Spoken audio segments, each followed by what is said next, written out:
6:35. We're going to call this meeting to order now. It is 6:35 p.m. on November 10, 2022, and this is a public meeting of the City of Portland Police Accountability Commission. Today, your facilitators are myself, as well as Victoria Lara. Muy buenas noches a todos. Vamos a empezar esta reunión hoy día 10 de noviembre del 2022. Esta reunión es una reunión pública de la Comisión de Policía de los Comisionados y voy a estar haciendo esta reunión en conjunto con Victoria. Thank you so much, Thalia. Appreciate that Spanish language interpretation. Thank you. And thank you. The city also offers ASL interpretation, which is being provided by Andrea and Heidi. Please pin their video feed to see their interpretation throughout the meeting. Finally, the closed captioning is turned on in Zoom as another means of assistance. But please note, this is an automatic captioning service, and it is not always accurate. The city supports access to meetings of the Police Accountability Commission and can provide other language support as well. Please email in advance of future public meetings, either as a response to public meeting notice or directly to policeaccountability@portlandoregon.gov to ask for other assistance, including interpretation into other languages. This meeting is a public meeting, subject to City of Portland Administrative Code and Oregon state law, and is being recorded. For this meeting, the chat function is enabled for commission members to communicate with each other. Members of the public will be able to ask questions using Zoom's Q&A feature. As the commissioners are presenting and/or discussing things, if attendees have questions, please feel free to submit these through the Q&A. We hope to use this feature to help guide our conversations during the meeting and future meetings and agenda topics. We'd like to be clear that not all questions will be answered during the meeting, but if answered, both the question and the answer will be visible to you and will become part of the meeting record. To access this feature, just click on the Q&A icon in the middle of your screen. I would like to now stop sharing and turn the meeting over to the co-chairs to discuss the land acknowledgement. Thank you, Dr. Christine Moses. The city has asked for a moratorium on land acknowledgements, but we also have requests from members to have some form of land acknowledgement continue. Co-chairs would like to recognize the limits of any land acknowledgement and the harm that can be done by an inadequate or disrespectful land acknowledgement. We are working to find a respectful way to continue to center Indigenous voices. I would like to invite us all to have a moment of silence in honor of that goal.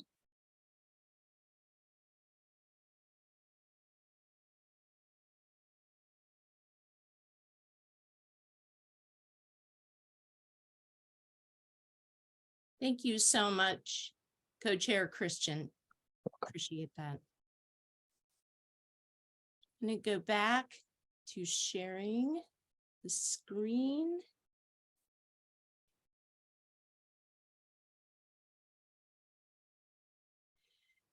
We are now going to move to our community agreements. Today, we want to really focus on two agreements. I'm reading through them as I'm asking you to read through them. I would like to invite us to allow those who participate in different ways or have types of participation or tasks they are responsible for to fulfill their roles as one of our agreements that we would like to center today. I would also like to invite us in to accept non-closure. There may be things this evening that we are unable to wrap up. And so sometimes leaning into non-closure is very important. And I would invite us to, as a community, to lean into these two agreements specifically this evening. May I please have thumbs up if you agree with the community agreements?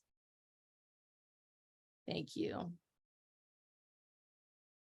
Or jazz hands. Beautiful. Thank you. Thank you so much. Really appreciate it.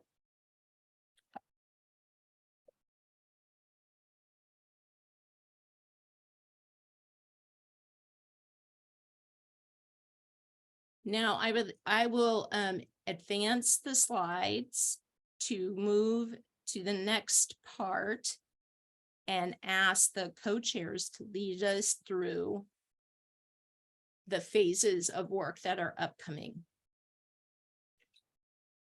I'll pass it over to the co-chairs to discuss the timeline. Hi, sorry, I thought I was wearing my bad headphones, and then I realized I was actually not wearing my bad headphones, and so I had to swap back from the bad headphones and I switched into the good headphones. So cool. Let me make sure I'm in the right place.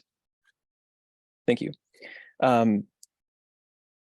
This meeting is a part of the Police Accountability Commission's powers and duties phase of work. It is expected to go into January and will end when all three of these phases outcome documents are approved, which could extend past January, but it's expected to go into January. This is the first of several phases in which the PAC will directly begin deciding what will go into the recommendations that the PAC will send to City Council for a new police accountability system, including the new oversight board, which is why we're here. This phase focuses on the functions of the new system. Future phases of work will develop the form of the new system, as well as how it relates to the rest of the city government and the transition plan from our current system to the new one. So a lot of moving parts there.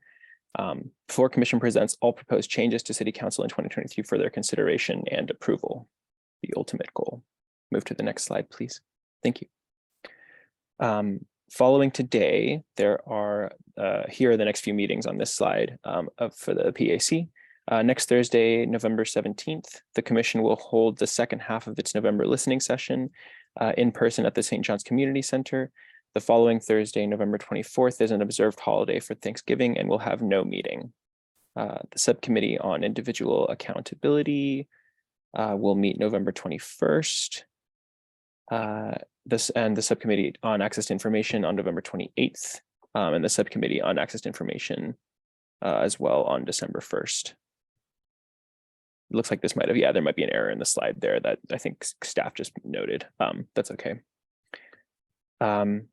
This slide that we're on now is the current project plan for the powers and duties phase of the Police Accountability Commission's work. It will be updated as needed throughout this phase of work that we're doing right now, the powers and duties phase, powers and duties. This slide is for members of the public to be able to understand how the Commission gets from now through the end of the phase, which focuses on identifying areas of agreement among Commission members as to the functions of the new system.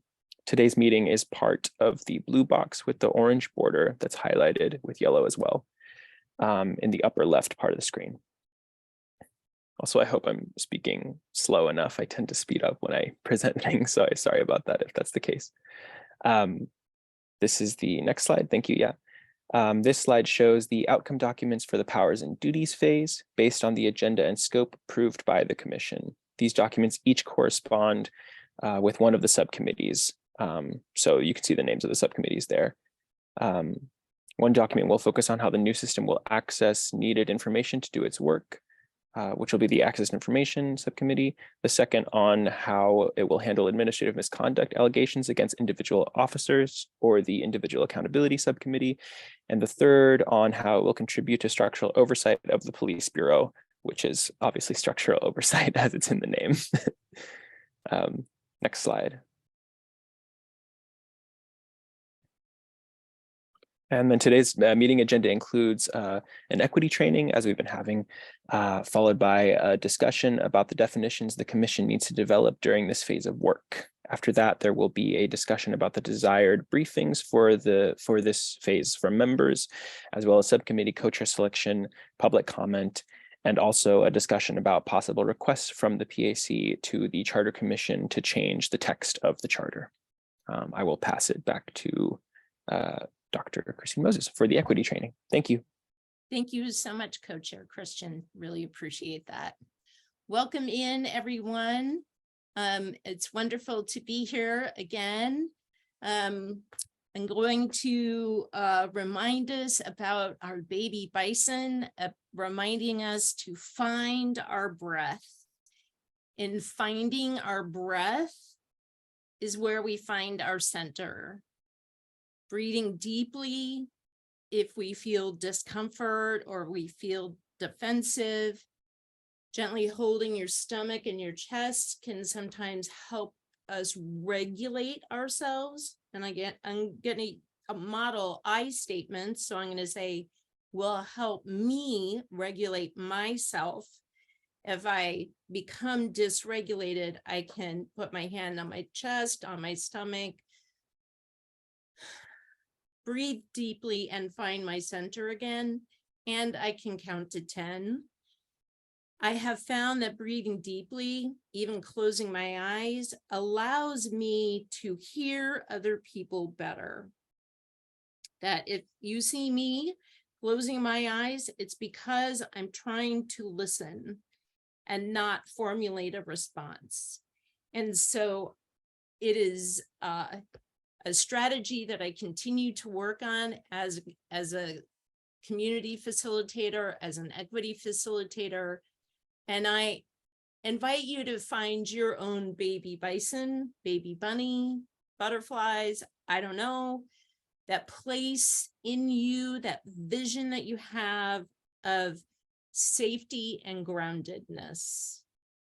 Your body is speaking to you all the time, and that is why somatic trauma-informed work like we're doing right now is so critical, and that your breath will help you be able to have these really meaningful and deep conversations that you're doing. So I'm hoping you had even just a little bit of a chance to skim the Racial Healing Handbook on chapters 6 and 7. And chapter 6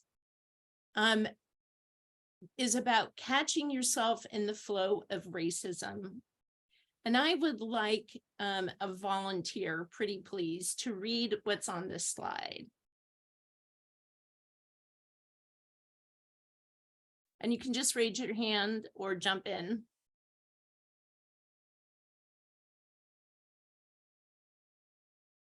Thank you, Christian. Actually, I can let Charlie do it. It seems like Charlie. Yes, I would love Charlie to, Commissioner Charlie, please. Thank you. Mhm. Okay, chapter 6. Catch yourself in the flow of racism. Noticing microaggressions. Examples. Where are you from? Or you speak good English. I'm not racist. I have Black friend and family members. You are so loud. He is a troublemaker. I believe the most qualified person gets the job. You people. What's on the walls of the meeting room? So thank you so much, Commissioner Charlie. Would love to have a conversation if you've heard these things before, or if you've said these things before. Microaggressions are like the little knife cuts, just itty bitty ones. There's not an intention to harm, but there is harm that is done. And sometimes there is intention to harm behind microaggressions. And microaggressions are in the eye of the beholder. They're not written in stone, but they are things that pile up over and over and over again. And I would like to have a conversation about those, please. And I welcome in Commissioner Dan and Commissioner Debbie and Commissioner Jason and Commissioner Monica to be on camera while we have these conversations, and Commissioner Jay if possible. Thank you. Commissioner Lovisa. Sure. Well, I can speak to a microaggression I've heard and that I grew up hearing a lot. I grew up in the South. I grew up in Virginia, and I am a mixed race person. I'm mixed black and white, like Obama, is what I usually like to say. He really brought that whole mixed race conversation into the mainstream in a way that was like really helpful. But before Obama was on the national stage, I would often be asked, "What are you?"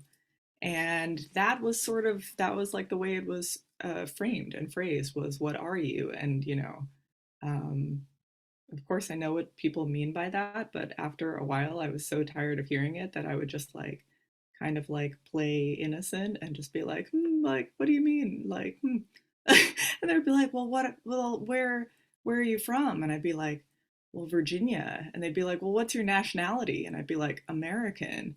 And and I would just kind of like keep going with this, you know. And of course, what people really mean is like, you know, what is your race?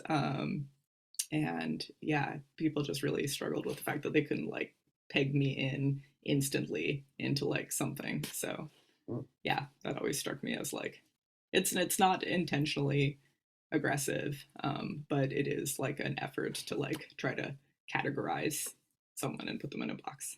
So. Yes, beautiful. Thank you, Commissioner Lovisa. Commissioner Charlie. Thank you. Geez, so many, but the one that sticks out the most to me and that troubled me physically before I knew it troubled me, knew how to describe how it affected me, was my entire life, people coming up to me, and it feels like a higher level than micro, but I wasn't sure why, but white folks that come up to me and tell me that their great grandmother is Cherokee, you know, yeah, on their mother's side or father's side, whatever. And actually some of them include, and they believe she's an Indian princess. And I just had this physical response every time of discomfort and didn't know how to respond. I know they're probably trying to make some kind of connection with me, but that isn't how it felt. Eventually I started, instead of like maybe addressing it in a better way, I started getting sarcastic with them and saying, well, was it consensual? After I watched a play about the rape and forced marriages of our women by traders and other colonizers, and then I would start saying like, oh well, my great grandfather is white in response, and I just like didn't know how. All I know is how it made me feel, and it was very uncomfortable. And I still am not sure how to respond. I just don't, I would like people to know that in the Indigenous community, we pretty much all bring this up and how uncomfortable it makes us feel. Because was it consensual? Thank you so much, Commissioner Charlie. I've just learned a great deal in this short conversation, so thank you so much. Commissioner Christian. Thank you. Both of those sharings made me think about some stuff, so I just wanted to pull those out. I actually read an article recently that talked about that tendency for white folks to say, I have a, you know, my great grandmother or whatever is Indigenous or Native American, whatever. And it's interesting because the article was saying that there have been studies done that show that people never claim a male ancestor to be Indigenous because of the like male savage narrative. That's what the theory was. And I thought that was so interesting. It really reminded me of that I read because it seems to mostly be when people claim an ancestor, they claim like a princess or you know, a female, because it's more approachable or it's less, you know, I didn't have that savage background. I have the like princess who is innocent and whatnot. Which is fucked up, but it's interesting that that was read out. And then also I've definitely experienced I've also experienced that question, like, where are you from? For me, I experienced it a little bit differently because I actually was not born here, but I understand what they're trying to do still. So it's such a weird situation to be in because it feels like I'm lying to say like, oh, I'm from the United States, because I'm not. I was born somewhere else, but then it almost feels like I'm validating their question at that point. So that's always a weird tension that I have, because I never know, like I've gone back and forth on this so many times where I'm like, do I lie because I want to like subvert their expectation, or like do I not lie because I don't want to lie? You know what I mean? Like eventually they're going to find out that I'm lying if I don't lie, you know? So it's a weird thing to sidestep in that situation when you weren't born in the United States actually, but you are like American, like I have citizenship and everything and whatnot. Not that that matters anyway, but and then the last one was that one thing about the microaggressions that I really think about, especially on individual accounts, is that it's easy for me, and I think for a lot of us, of people of color, BIPOC, to the anger kind of builds up over a while. Like, but I think both Charlie and Lavisa shared that they felt kind of fed up after a while. But then maybe it comes out once with one person, but that one person doesn't see all those times you've experienced that same question so many times. So they interpret you as like aggressive or angry or whatever. And then you're kind of left feeling like an asshole. Like then it's like on me all of a sudden, even though I'm the one who was asked the question like 50,000 times prior to this, you know? Yeah. So those are the thoughts that kind of came up while they were talking. I just wanted to share those. Thank you. Thank you so very much. Yes, thank you. Here's some love for sharing, for everyone, for the sharings. Lots of love. So the questions at hand then are, how do you heal relationships if you've committed a microaggression? As a POC, what would you want in order to have that relationship begin to heal? And anyone, because I have made microaggressions, what do you do in order to heal a relationship when you've made a microaggression? What do you do when you've made a microaggression? How do you go back and heal that relationship? Two sides of one coin. Anyone can jump in. Hello. Please. Hi, this is May. I'll jump in. So I have in the past been guilty of that. And, you know, there's a term that I've learned in training a long time ago, about 15 years ago. The term is naive offender. You don't know what you're doing. You don't know what you're saying.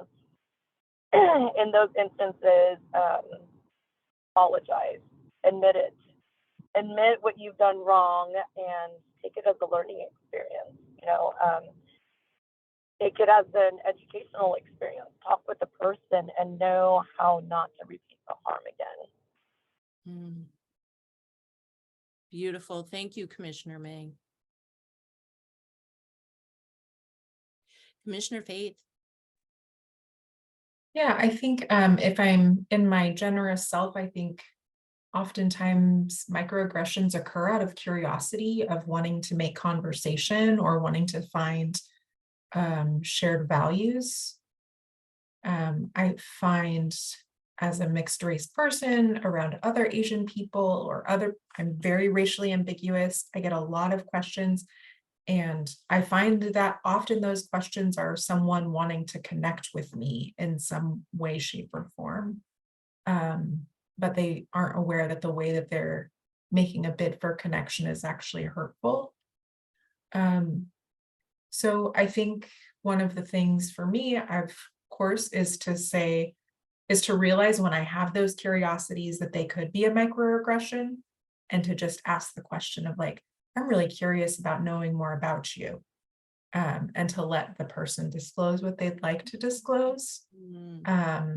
And then I think one of the things that I've been practicing is if I'm experiencing being microaggressed, being able to say in the moment of, I think you're asking me a question to get to know me better, or you want to understand my background a little bit, but I want to let you know that it's coming across this way. And of course, that needs to come in a trusted space with a trusted relationship. A colleague recently said to me after a meeting, wow, you are so easy to work with. And I think that like, for a lot of people, that is a compliment. But I think the tone of like, this was a surprise that you were so easy to work with. I had to explain like, I think you're trying to compliment me and that we worked well and productively in this meeting, but I just want to let you know, like, because of my identity and your identity, like that's a microaggression. And they were very gracious in response to it. And because we have a friendship and relationship and trust between us, I wouldn't normally just call out someone random for that. So I think that is another component too, is like the trust that you have to call your friends or your colleagues or your community in when you are being microaggressed. Beautiful. Other ways of experiencing an incident and then being able to step into a healing process. That was really helpful, Faith.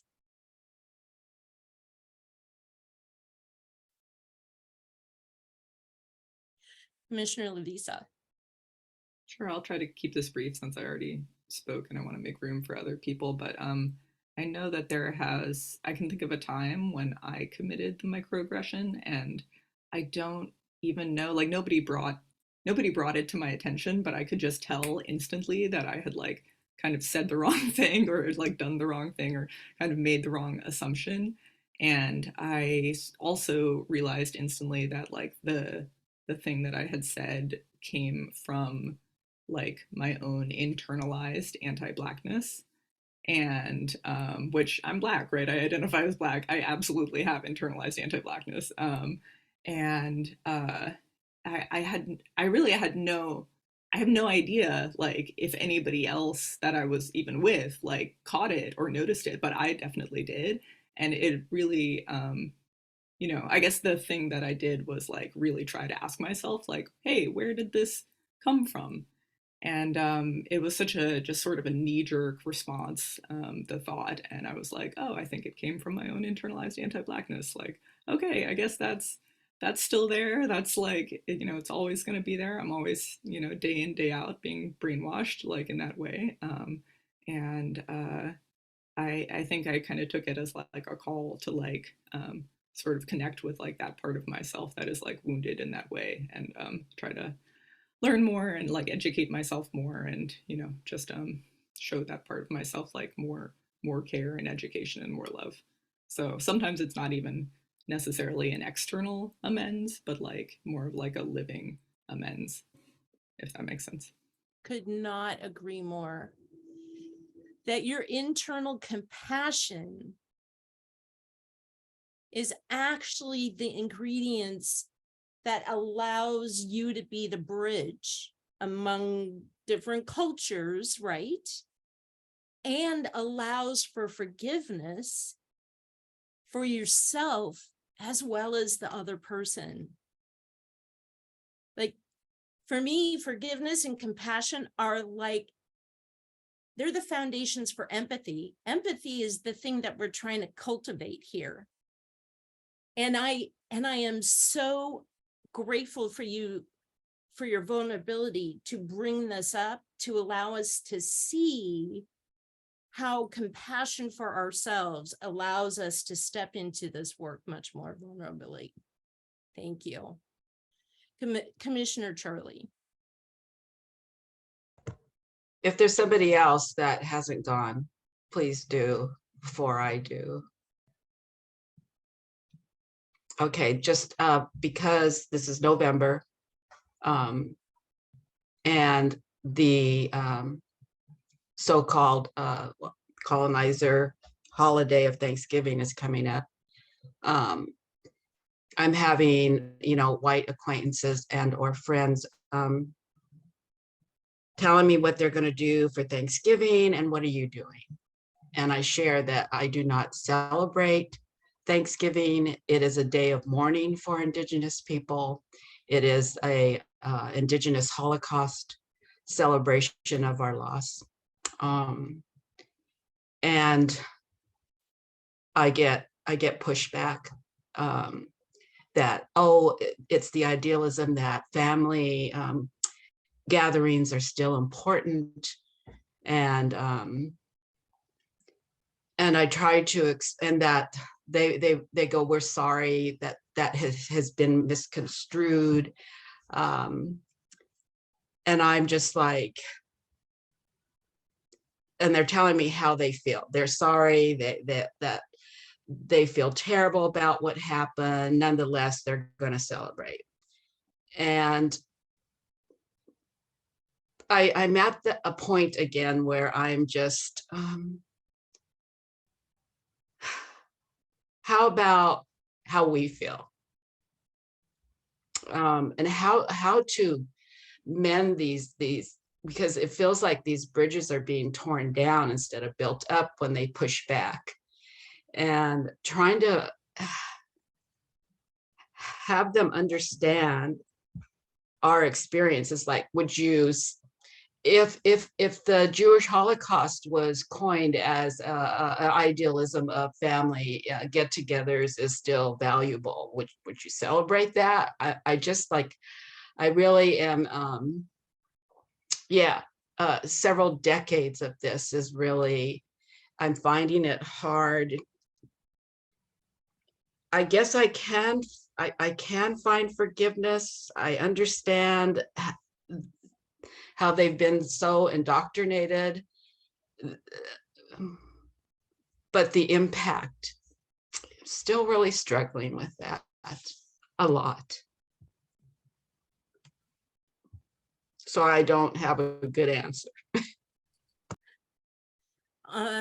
But we are learning so much from your experience, Commissioner Charlie, and just with deep gratitude for telling us how you truly feel and how the intent is not that, it's not, I'm not trying to hurt you, but the impact, there's such a difference between intent and impact. And the impact on you over and over and over again is palpable. And I'm deeply appreciative of understanding again by the analogy with the Holocaust that I like, oh gosh, no, I would never celebrate that.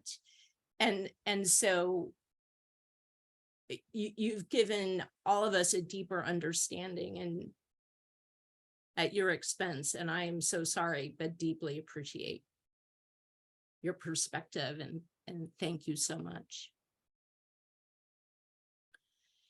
So giving, receiving, and seeking feedback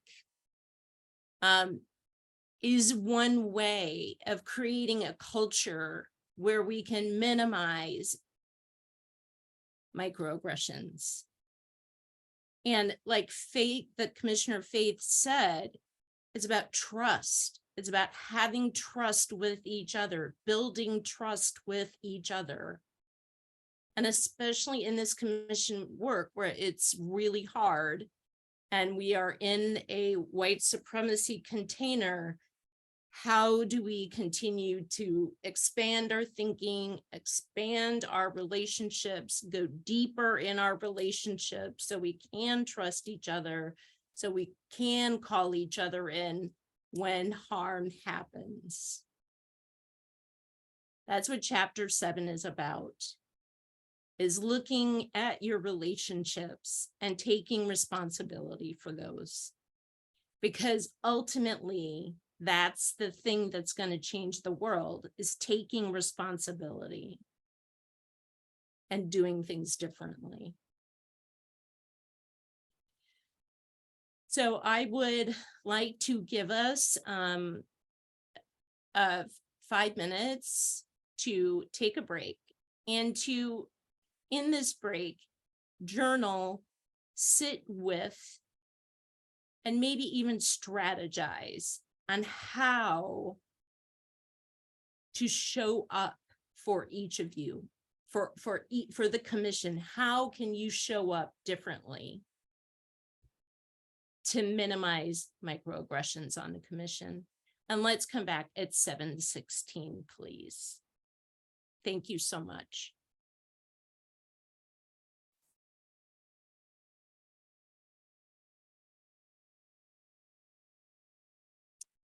Welcome back.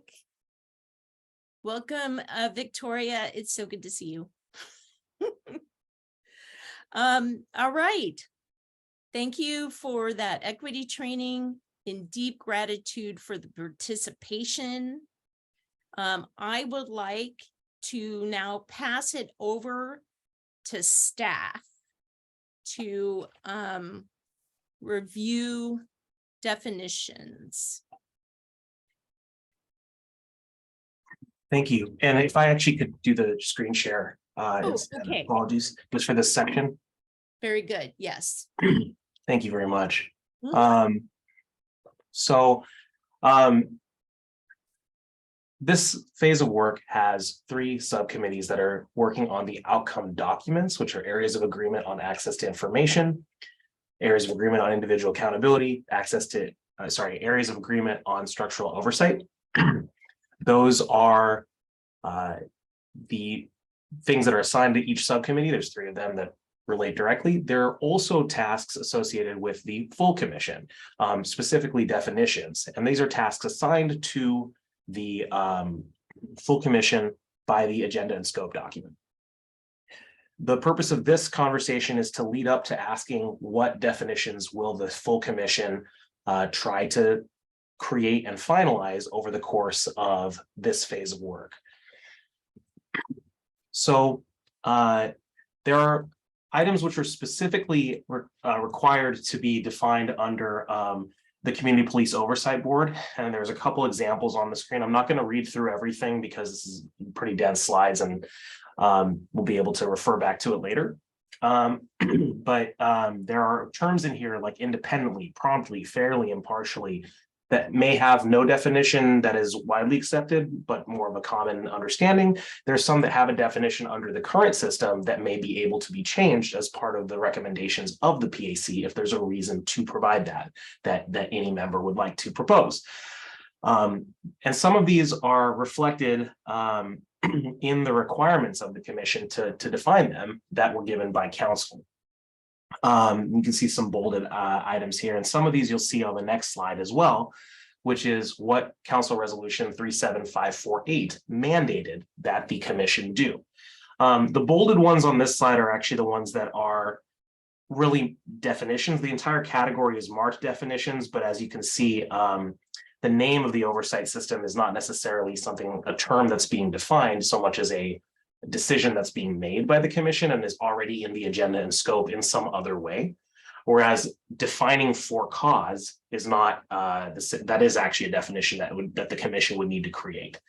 Independent judgment, as you saw before, interference by other bureaus and commissioners, those sorts of definitions are things that the PAC will need to provide, some of which will fall under this phase of work and some of which do not. Accountability, the definition of the word accountability, a working definition for this system. And then, as you can see on number 10, any other terms that the commission feels need to be defined.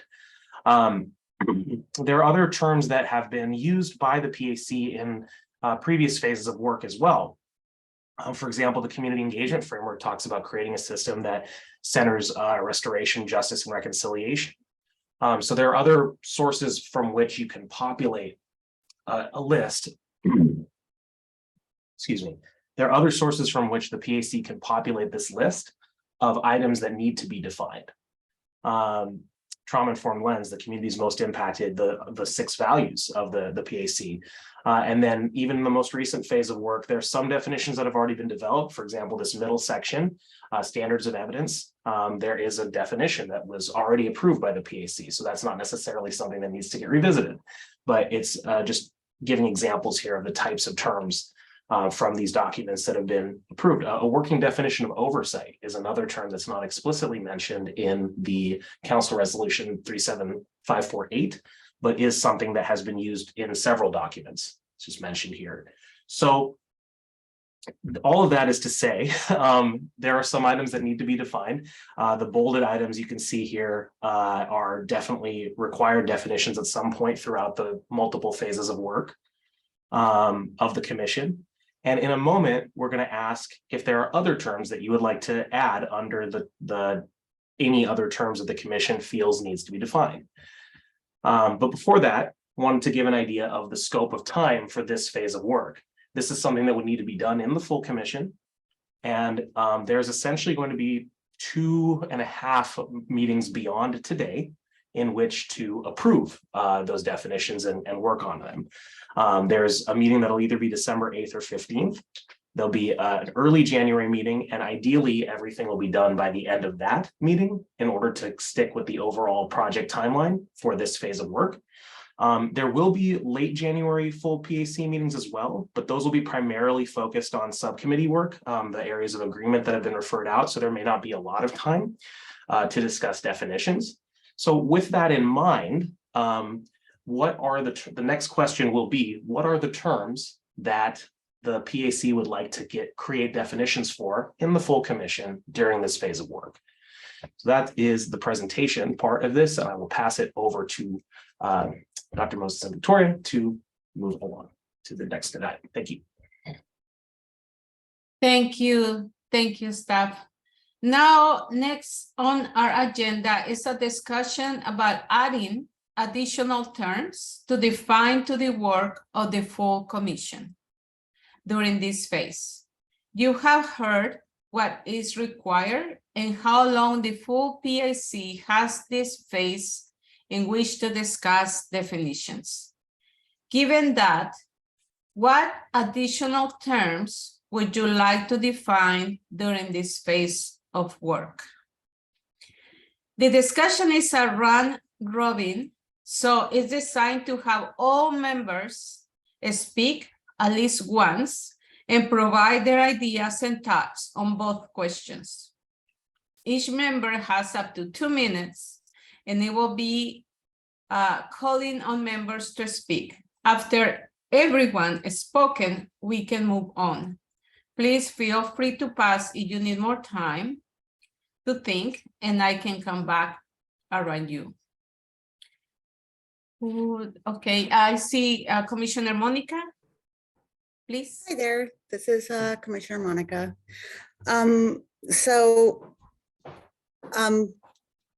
My initial thoughts of this are that there are many terms that already have definitions. And what exactly are we mandated to define? And can we just limit this this part of our work to those things that we've been told that we need to define for the commission and the actions of the PAC. And I don't know if we need to start defining terms that have already been defined just in the general public. I don't want to start defining anti-racism. Those are things that are already defined. And it seems to me like we need to move our work forward. But it could just be my initial instinct because that's just how my brain works. And I just kind of want to move things along, right? So please tell me if I'm wrong and I'll totally listen. Thank you. Thank you, Commissioner Monica. And I will pass it, I don't know if staff wants to answer, or I will pass it to Commissioner Faith and then to staff. Yeah, sure. Not a different opinion than Monica. Would love to consolidate as much of the work that already exists. I see. And I'm curious around what is available from the research subcommittee around resources for finding definitions pretty quickly. Like, I know that the research subcommittee looked at a lot of NACOL's work and other academics and folks who've been studying this for a long time. So I see that staff is leaving some. I see. So promptus, like we're saying we need to define that as within 4 weeks, or is that the sort of definitions where we're needing? Thank you. Thank you, Commissioner Faith. Staff? Yeah, so what's in the chat, which is visible to everyone, is the things that are noted in the charter or explicitly in the council resolution as required. There were other things that were shown on screen in the slides that were more examples of things that the commission might want to add to that list. Those are not included in what's in the chat right now. The things that are in quotes, so everything except the promptness, fairness, and partiality, that's all specifically defined, needing a definition in it's in Exhibit A of the resolution, and I'll drop the link in the chat as well. But with relation to promptness, fairness, and partiality, that was sort of a little bit different in the sense that it's a requirement that the Community Police Oversight Board do that. And perhaps that's something that's less a defining a term and more a decision that the subcommittee on individual accountability will be making as part of defining the flow. I see a couple nods as I'm saying that. So that's kind of one of the challenges associated with this text, is that in definitions, in that it starts out with talking about other things that are more decisions than definitions, like the name of the new oversight board. So there are a couple challenges there, but the specific things in quotes are things that it asks for a definition of, and in particular, accountability. Will provide a working definition of, the exact quote is, provide a working definition of accountability that includes the relationship between communities and the police. So that is very much a definitional kind of thing as opposed to a decision. Certainly the decisions that the PAC makes will help ensure that that working definition is in fact achieved. I hope that answers the question. And again, the other things were just examples. The ones in the chat are the actual things that are written in there. Thank you, staff. And before I pass it to Commissioner Dan, I want to make sure that Commissioner Monica and Commissioner Faith are okay with that answer. Okay, perfect. Thank you. Commissioner Dan? Hi, I'm Dan Handelman. I use he, him pronouns. I'm one of the commissioners. And I am looking over at the city code for the independent police review, which has been around for 20 years now. And there's a huge section right at the top, which includes definitions. So I'm going to paste those in the chat. It's way too long to paste in one time, so I might continue pasting after I'm done talking. But I think, this is this exercise is good for the pieces that we have to define as City Council directed us, but I think also as we're either working in these phases or as we're getting ready to write the proposed code, we should think about making sure these definitions are clear when we send it on to City Council. And I particularly, I've come up with this sort of concept before that the city will undermine our work if we don't define something clearly. And I agree with Commissioner Arce that there are things that the community, that people think they know what the meaning is, but I think if we don't say what we think it means, then the city will think it means something else. So, yeah, I guess that's my whole spiel. Thank you. Thank you, Commissioner Tan. Is that Commissioner Fate? Yeah, thank you for the clarity. That really helps staff. I think it helps kind of reframe my mind as like, these are decisions, not really like, it's not like we're like, this means this. We're saying when we talk about promptness, the decision is promptness equals this. And I'm curious, it feels a little difficult to just like come up with the list of words without understanding the context in which we are putting them. So I think the example of like the individual accountability subcommittee, maybe the next step of the work is like, instead of us kind of thinking of all the words we want to define, is as we do the work of the subcommittee, highlight the words that actually do need to be defined beyond what we are actually mandated to define. Because I think that will provide a little more background for us to be able to have an informed opinion on those decisions. Thank you, Commissioner Fate. And I see Commissioner Christian and Commissioner Monica Gripa. Commissioner Monica? I really like what Faith just said. I that's just what I wanted to say. That's perfect. Thank you. Is there anything additional from other members of the commission that they want to add to this conversation or have an opinion? Yeah, staff? Sorry, yeah, in no way disagreeing with any of that. And it's of course up to you how to do it. I just wanted to mention sort of as an example in here. It may be that developing a definition is less the intention as choosing which of several possible out there is best. And as an example of that, there are two links in the chat that both define police accountability. One is from, it's not a DOJ definition, it's from a specific publication that's on the National Institutes for Justice website. The NIJ is a part of the Department of Justice.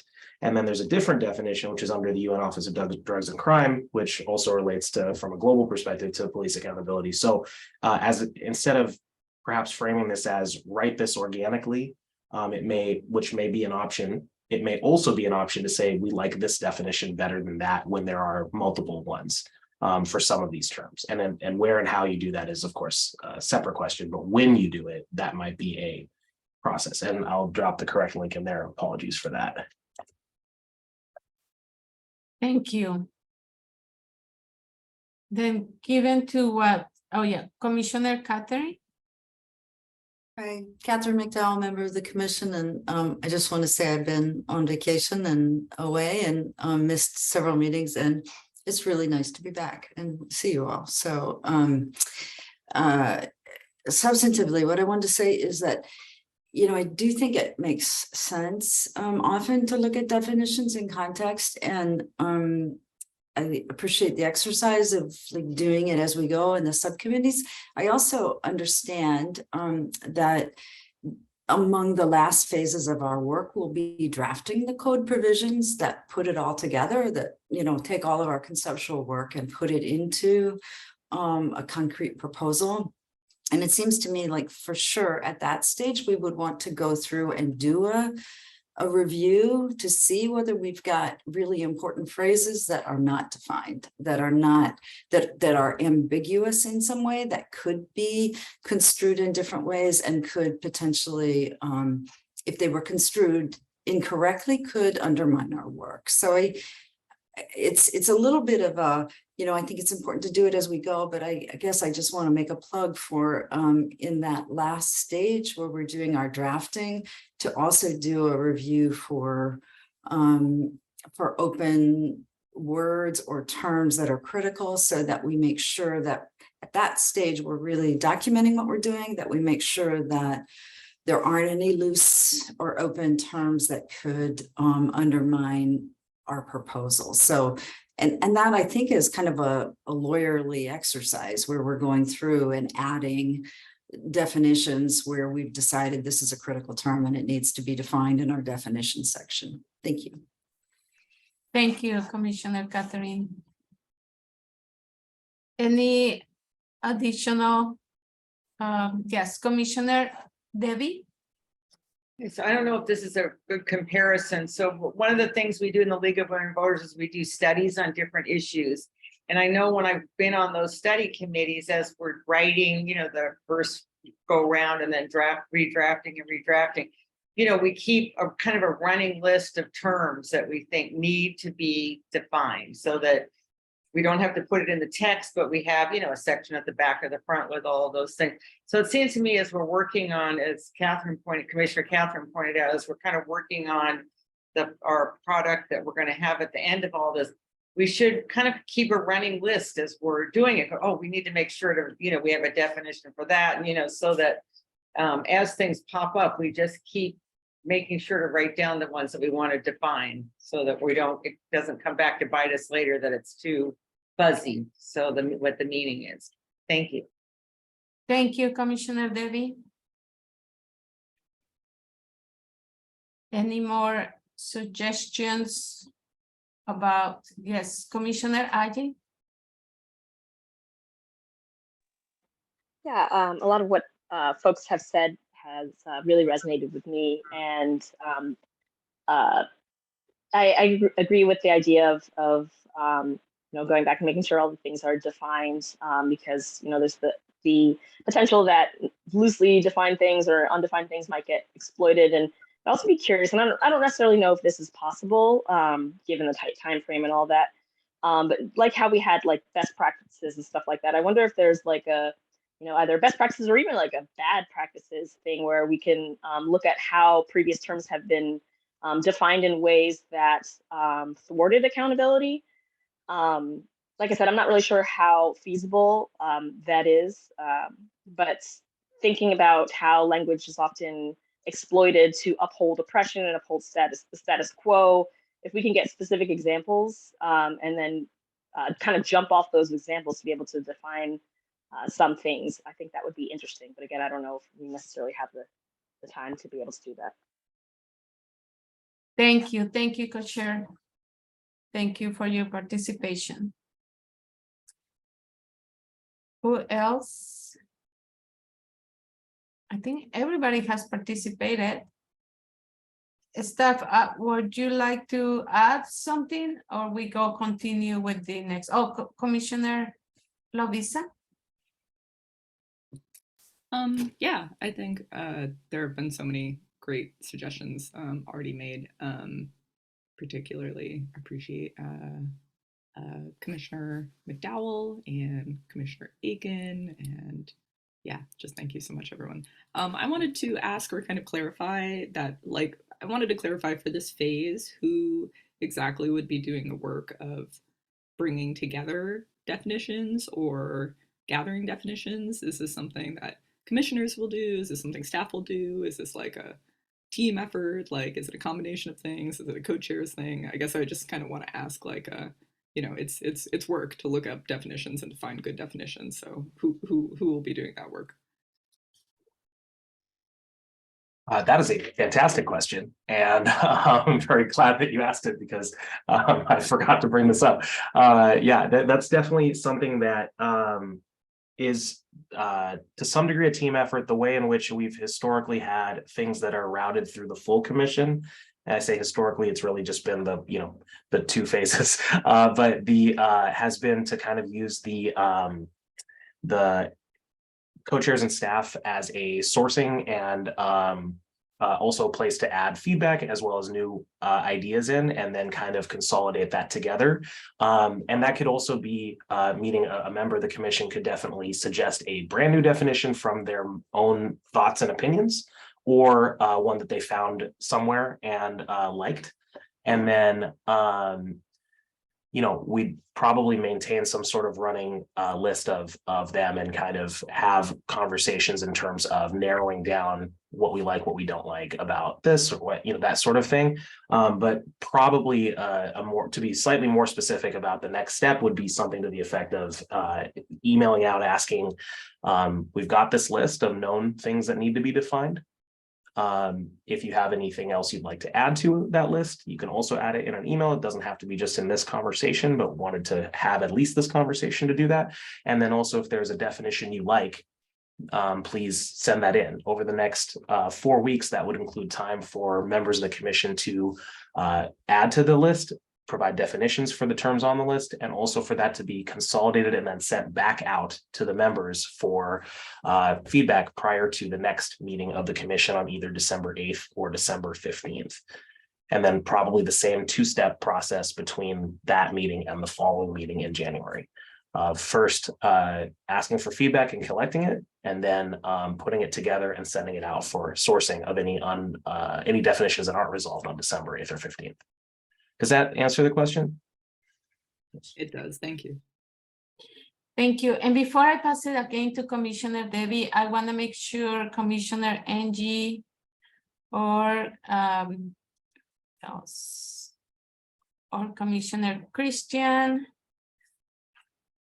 or Commissioner Jason too, they haven't participated. If they want to add something to the discussion. That's okay. Sorry, I was talking over you. I also didn't raise my hand. That was on me. I don't have anything to add. I've just been listening and echo a lot of what everyone's saying. People keep saying things that I was like, oh, I just had that thought a second ago. So that was why I haven't been speaking. I've just been thinking the same thing. Cool. Thank you. Thank you, Co-Chair Christian. And yes, Commissioner Angie. I don't really have anything to add. I do. I appreciate that Lovisa asked about who would be responsible for the work, because all of this is work, right? And as long as we can define that and figure out, if we are going to be going down this road, how it's going to be done, that would be great. But no, all the comments so far, I've been in agreement. Thank you. Thank you, Commissioner Angie. Commissioner Jason. I guess there's another aspect to this that we need to think about, which is that after you've gotten done writing your dictionary, you need to write the book.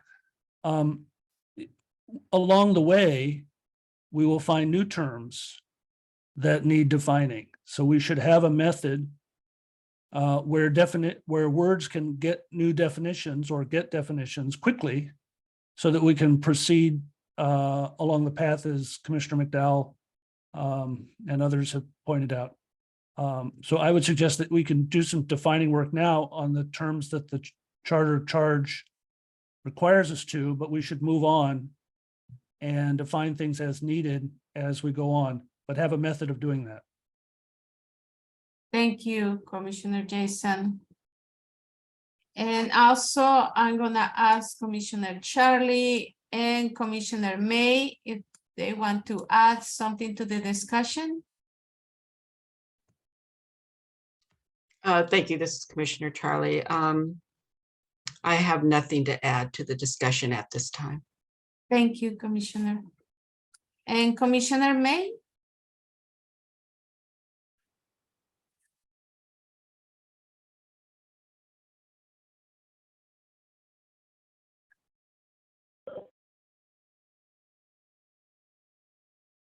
Can you hear me?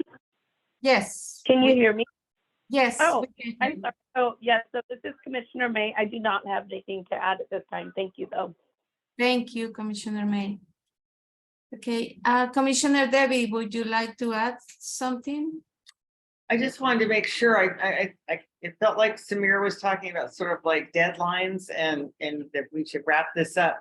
And I just wanted to kind of agree with Commissioner Renault and Commissioner McDowell and anybody else who said anything about this, that more things are gonna come up, more terms, and we need to be able to keep adding them as they do.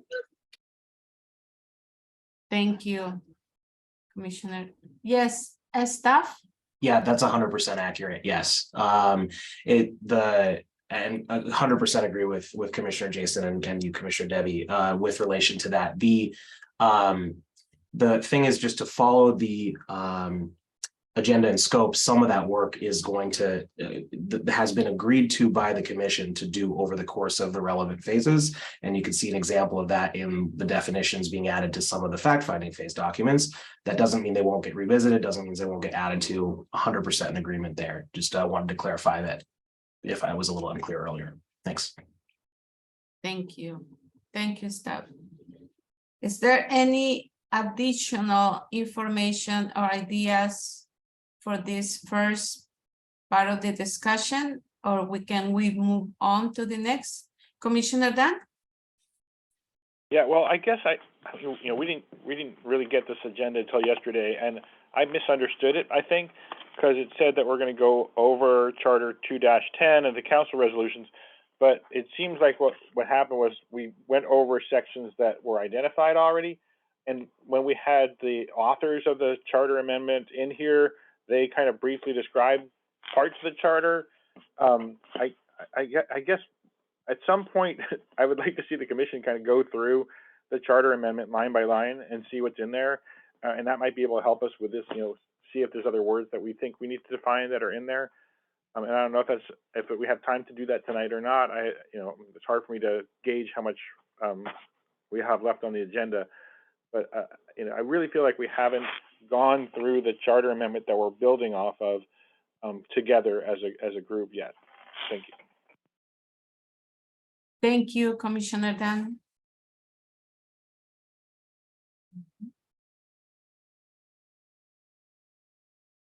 Okay. Staff, we do, okay. Then we can go to the next item. Okay.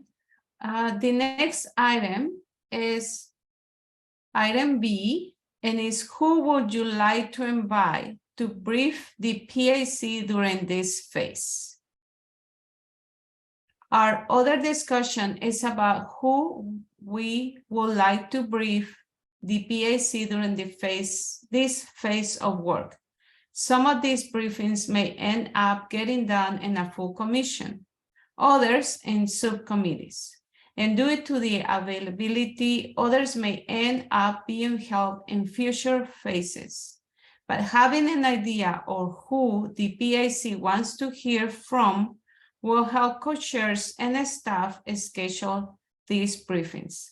Who would you like to hear from during this phase of work?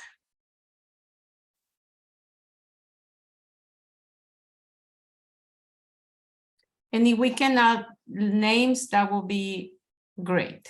Commissioner Jason? Again, this appears to me to be a little bit of a cart before the horse. We can probably name some names now, but as we go down this process, we're going to find that we need to talk to different people. So rather than having a list of names, which is, that's a quick thing that people can just put in the chat. We should have a method by which we have staff inviting people and arranging for people to speak to us. Thanks.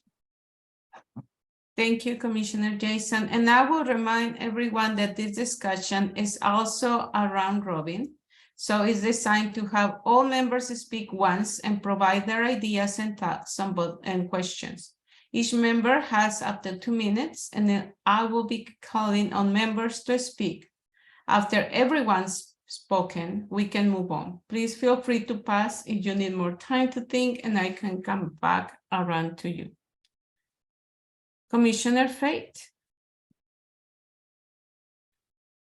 Yes, echo Jason's or Commissioner Renault's recommendation. I for sure think that we will have questions that we will need to bring in different experts.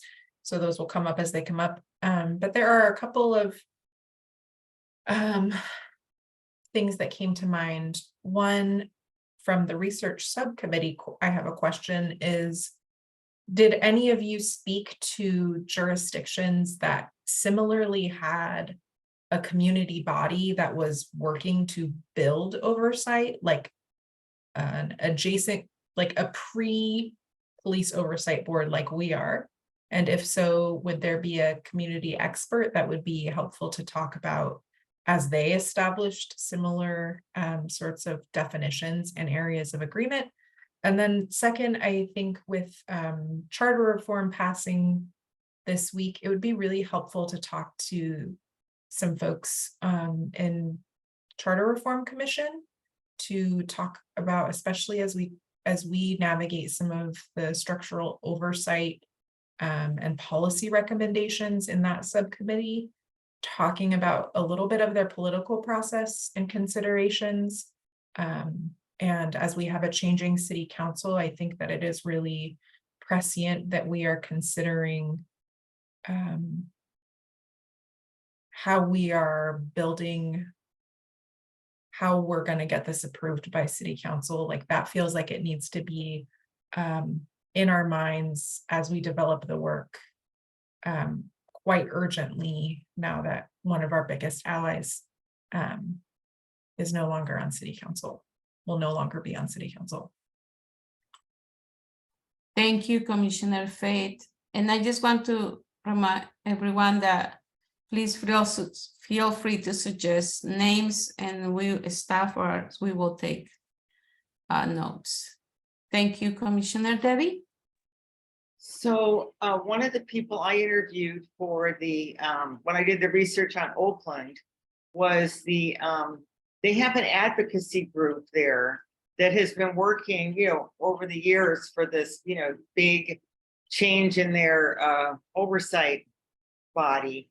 And when I talked to her on the phone, I mean, she's been at it for many years and kind of talked about all of the techniques they use. I mean, again, they're not a city commission. They were just an outside advocacy organization, but did the grassroots work to get to the point where they had a ballot measure, they put on the ballot, and I forgot if they got city council put on the ballot or if they got signatures.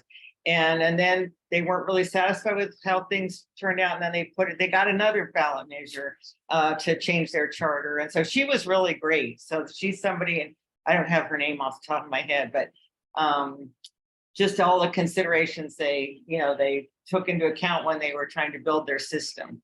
So, and then the second thing I was going to respond to how things are going to be different now that the charter change has passed.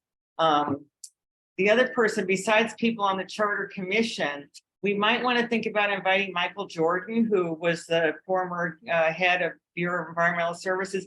He's sort of like, he's coming up with the big plan of how we, how we pull all this together. And so he may be able that he really understands how government works. And so he may be able to help us sort of get our heads around how all this is going to fit together. Thank you, Commissioner Debbie. Please, when you remember the name, let us know. Thank you. Okay, is anybody else? I can start. Commissioner Lovisa? Sure.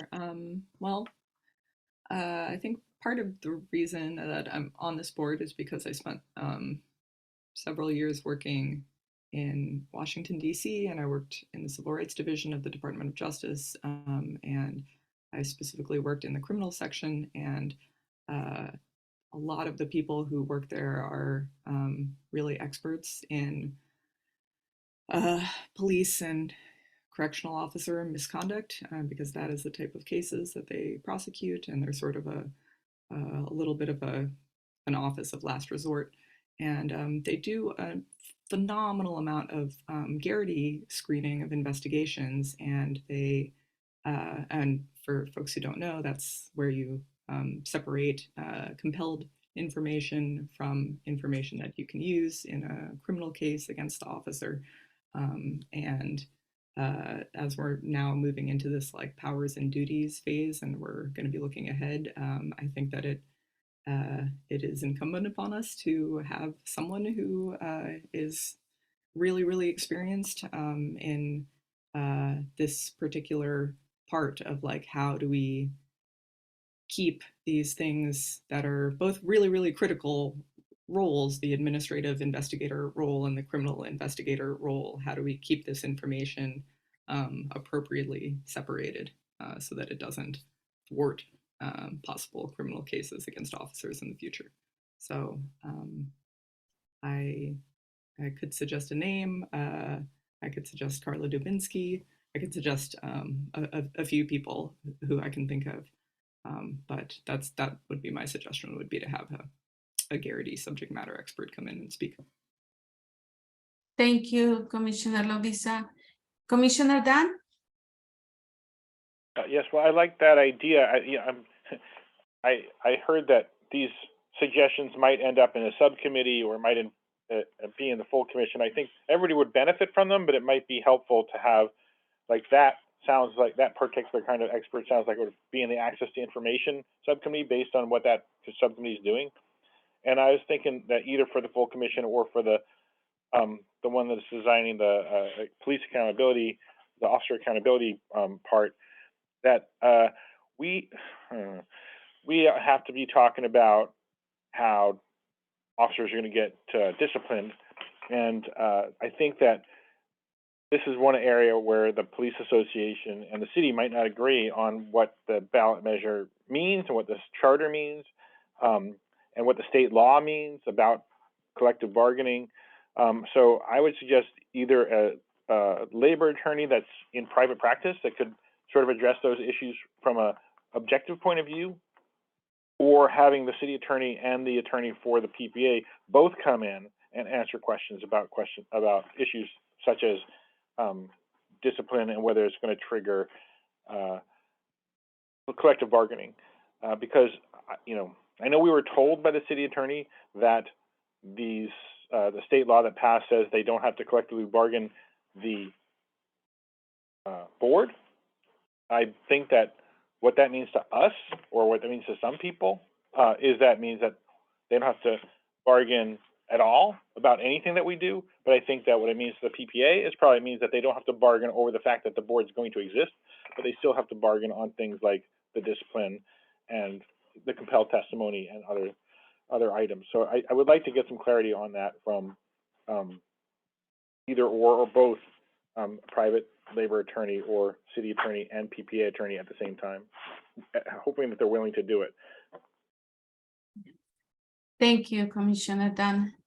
That's a very, very great suggestion. Thank you. I will, who else? Commissioner Monica? I guess in the same thought process, a legal expert that could point out to us how state laws may actually interfere with what we're trying to do and how to navigate that so that we can be as effective as possible without running into legal loopholes that may interrupt what we're trying to do.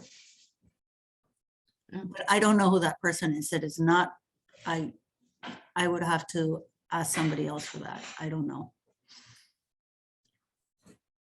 Okay, thank you very much.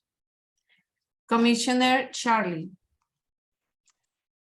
I don't have any ideas of my own, but I just want to ditto Commissioner Monica and Commissioner Dan on the suggestions they brought up, something that I was thinking about as well. Thank you, Commissioner Charlie. Then I'm gonna call commissioners that haven't participated. Commissioner Catherine, do you have any suggestion?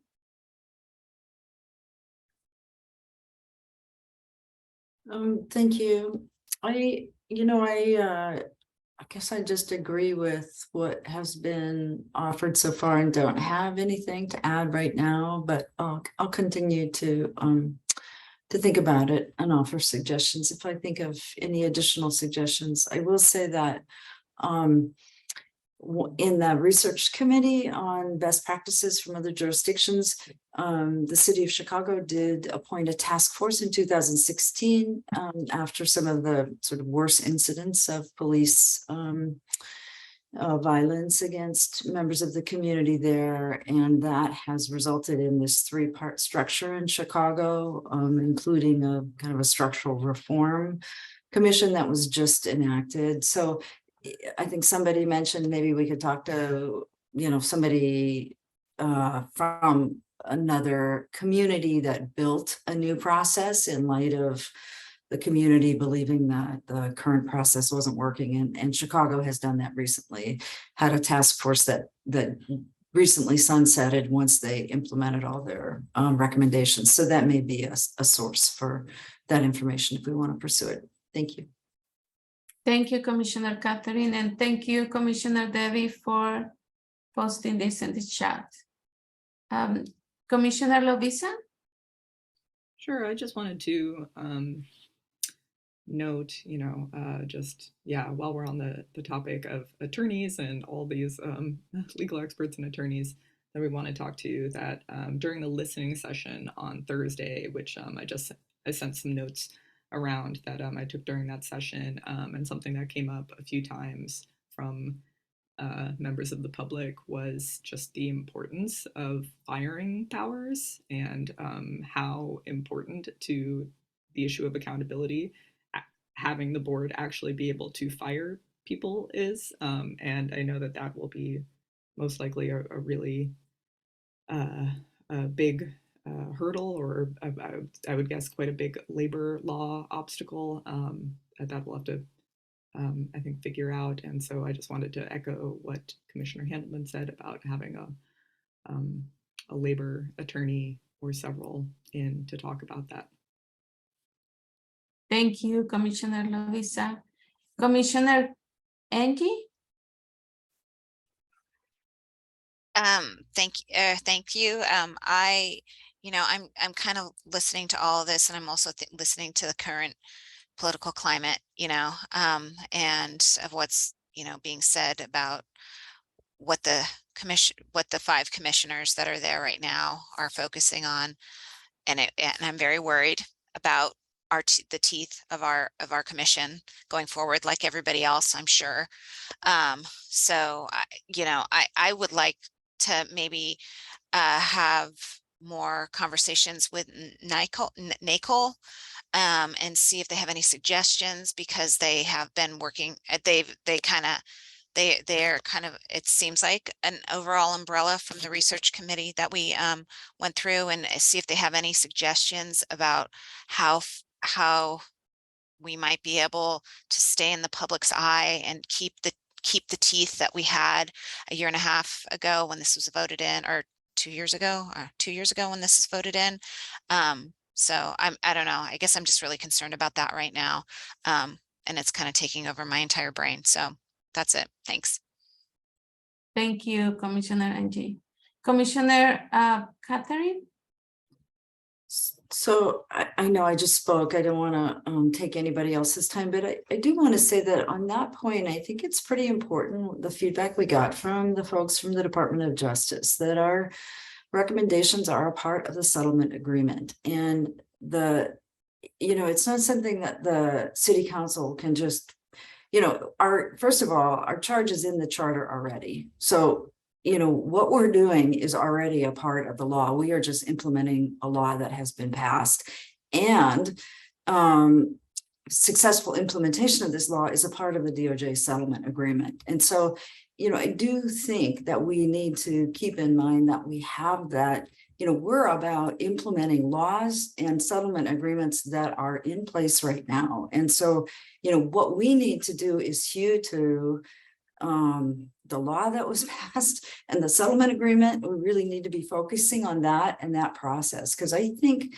that while political sort of winds come and go, and that changes, the law has been enacted and the DOJ settlement is in place, and the city council really has, I think, as long as we are our recommendations follow the construct of the charter that has been, the charter amendment that has been enacted.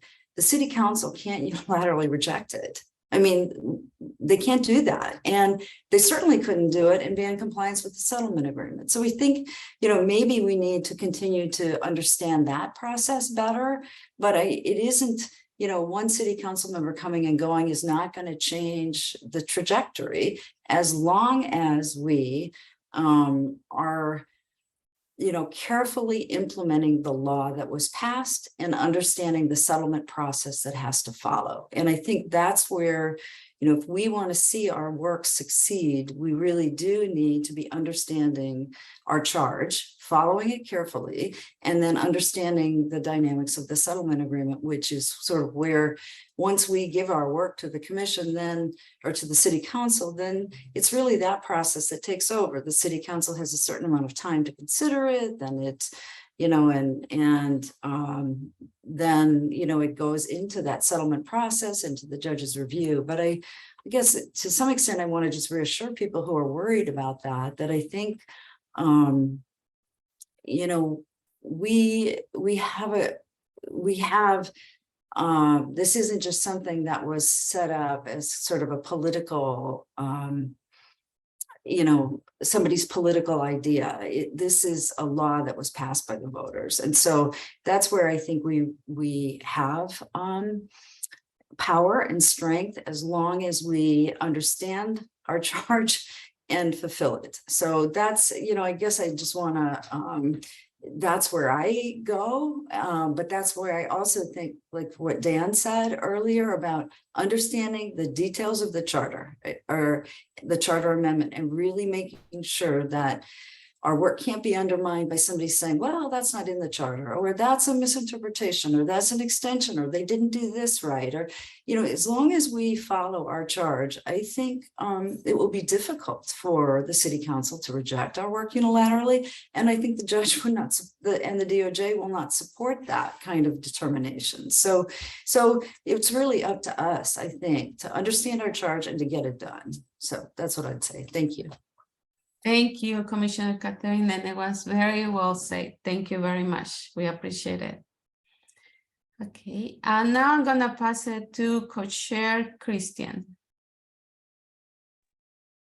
To speak on what we're talking about, or to move on in Yes, the of meeting? course. No, to speak if Okay, you cool. have an opinion on what we're talking about. Sorry. Yeah. I am listening to everyone, and I agree quite a bit. I think what Commissioner McDowell just said is very important. What Commissioner Handelman, sorry, I'm trying to leave last names, but I only remember the first name. So Commissioner Handelman said earlier, the understanding the charge and the charter specifically is really important. The only ones that come to mind for me outside of what everyone has suggested already, and the ones that I have in mind are maybe not like ones that we should meet with, but I think maybe it's good to just keep them on the list in case it comes up in the future. People that we met with from the organizations that work in the current system of accountability, like IPR or internal affairs, I think from the police, from the PB or whatever. I don't know if they'd be useful to meet with them again, but maybe just keep them on the list in case in the future something comes up where it's like maybe we get to know how to transfer, like a smooth transfer of what we've said, or like a way that we've defined something in a subcommittee, if that would fit well with how they want it, or not how they want it, sorry, but how they do things now. I don't know. That's the only one. And then the other one, this probably wouldn't be in this phase of work, but because there is going to be a switch on the council, and we met with all the other council members prior, maybe meeting with, I forget, Renee Gonzalez, I think his name is, or something like that. Maybe as a show of good faith or something, reach out and meet with them eventually in the future. I don't know if that's a good idea or not, but just because we met with everyone else and there's going to be a switch now, I thought maybe we put them on the list and we can talk about that at some point in the future. And then I don't know if meeting with Commissioner Hardesty again prior to her switch for the switching office to happen or not might be useful as well. But those are the three that I thought of. Thank you. Support everything that's been said so far. Thank you, Co-Chair Christian. Co-chair Ajay, do you wanna add something? Mention anything? Yeah, a lot of what other folks have resonated. The only thing I would add is, because during this phase, we're going to be looking at, I guess it depends on what committee you're in, but like complaint processes and stuff like that. So I think, if we're talking about doing equitable work always centers the people that are the most harmed. And so having community members that have been through the complaint process, be able to describe their experience to get that kind of like qualitative data, I think is really, really important. And also maybe even the lawyers that represented them. And so thinking about like the OJRC and the work that they do. I know Juan Chavez is the, I think, ED there, but I don't know if he would be a good person to speak to or someone else on staff. Also, if we're also looking at like internal bureau complaints, maybe talking to other police officers that have filed complaints against police officers and talk about what that process was like for them and the outcomes of that. Yeah, that's pretty much the only thing that I would add. Thanks. Those are very good suggestions. Thank you, Co-chair. Now I think I need to pass it to Commissioner May before Commissioner Lovisa.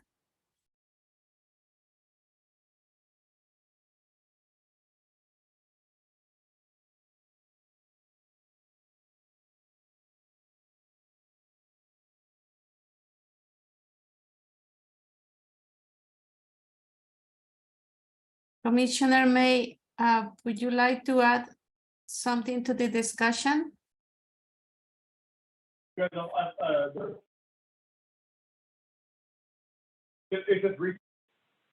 I do not, thank you. Okay, thank you. Yes, Commissioner Lovisa? Sure, I wanted to echo a lot of what Jay said. I thought were great points. It is really valuable having these listening sessions, and also if there are any particular activists, either victims, families of victims who would be comfortable coming to a session like this, and maybe even having kind of a back and forth with us, I think that could be really, really valuable to hear that point of view. And I also wanted to say that I support Commissioner Handelman's suggestion to go through the charter, go through everything sort of line by line. I know it's like I've read it and I've kind of I feel like I've read it 100 times, but I've never read it out loud with everyone here and like seeing if my understanding of things matches everyone else's understanding of things. And maybe also that would help me expose the points where I actually maybe don't have as deep an understanding of something as I would like to have, especially since I guess we're in powers and duties right now, and that's really telling us what the powers and duties are. And I wanted to suggest something that we did back in the day, like 7 months ago, when we were doing the bylaws subcommittee. We had a longer working session on a Saturday afternoon, which gave us I think we did it from 1 to 4 on a Saturday because we just had a document that we just needed to get done and we just needed a longer working session. And so I think maybe I just wanted to propose maybe we do something like that, a longer working session on a weekend, sometime that works for everyone. I understand for staff, I'm creating an unfunded mandate right now, asking you to figure out everybody's calendars. So I just want to be sensitive to that. But I did want to say or note that we have done that before, and it has been really successful with giving us a chance to have a nice long work session where we just sort of focus on one thing. Thank you, Commissioner Lovisa. Commissioner Dan? Yeah, I second that. I really think that where we can squeeze in longer sessions to get more details, I'm all for it. So I posted 2 different things in the chat. One is a letter that came from Auditor Hull Caballero as the charter amendment was being written, that outlines a lot of the questions that somebody raised. What kind of state laws and other obstacles are there to making accountability work in the state of Oregon? Now, some of this may have changed because that was in 2020 before the uprising caused a lot of changes in the state legislature, but some of them are there and some of them are federal and some of them are city things that we haven't dealt with. So, or we collectively in Portland haven't dealt with. And then the other thing I pasted in is the text from the settlement agreement, which was raised. I think that's a very, very important thing, because the DOJ has to approve what we wrote also, not just the city council. The DOJ has to approve it. And so that language is there in the chat. It's from paragraph 195. It was just adopted in April. And I made a mistake on the last one, but the last piece is actually paragraph A that described things that already happened, but the part that's relevant for now, I pasted in at the end there. So I hope that people find that useful, and I hope everybody knows how to download the chat. There's the, like in most computers, at least in Mac computers, there's 3 little dots there next to the chat where it says to everyone or whatever it says to, and then you can click on that and download the chat. So that way you have access to all these lovely pieces of information that are in there. Thank you. Thank you, Commissioner Dan. Now we will go to public comment. And we will now take public comment on the issue that PAC is discussing. Our community members can also tell their story about policing and police accountability. We ask members of the public to keep their comments or questions to 2 minutes in length and raise their hand in Zoom if you like to speak.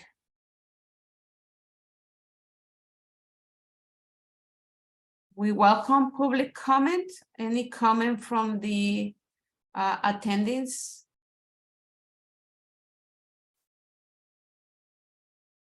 I do not see any hands raised. Okay, then let's take a break. It's 8:16. Let's come back at 8:25. Now, thank you.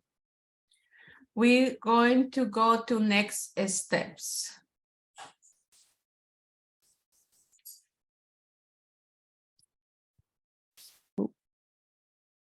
Sorry, that is me?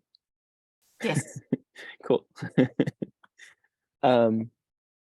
So we're going to be moving to member curiosities now. And member curiosities is a brief period of time on the agenda where members of the commission can bring up items to discuss. This can be questions or follow-ups. Can be anything, can be an article you read. We will not be voting on anything during this time. And we want to give space for multiple members to share. So people for commissioners could please keep their points that they bring up to about a minute or so per person at most. Thank you. Thought I'll open it up to see if anyone has anything. Please raise your hand. If so. Thank you. Commissioner Dan and then Commissioner Debbie. Hi, yeah, so today is Thursday, the 10th of November. Tomorrow is Veterans Day, and Monday there has been scheduled a private community building session for this commission, which has been scheduled in person. And I've asked a lot of questions about, is there going to be a virtual component for people who aren't able or willing to attend, especially because, as I was hearing on the radio today, COVID has the number 3 killer in the United States this year and kills 390 people every day. And I have not gotten any direct answer about whether we're going to have a virtual component or whether that's just not even going to be considered. And I don't know if anybody else here, I mean, I know I'm not the only commissioner that's not wanting to attend because it's in person, and I don't know if other people here have expressed their opinions one way or the other, but I am very concerned that it's not inclusive to have something where there's no way to attend virtually. So that's my curiosity for the day. Thank you.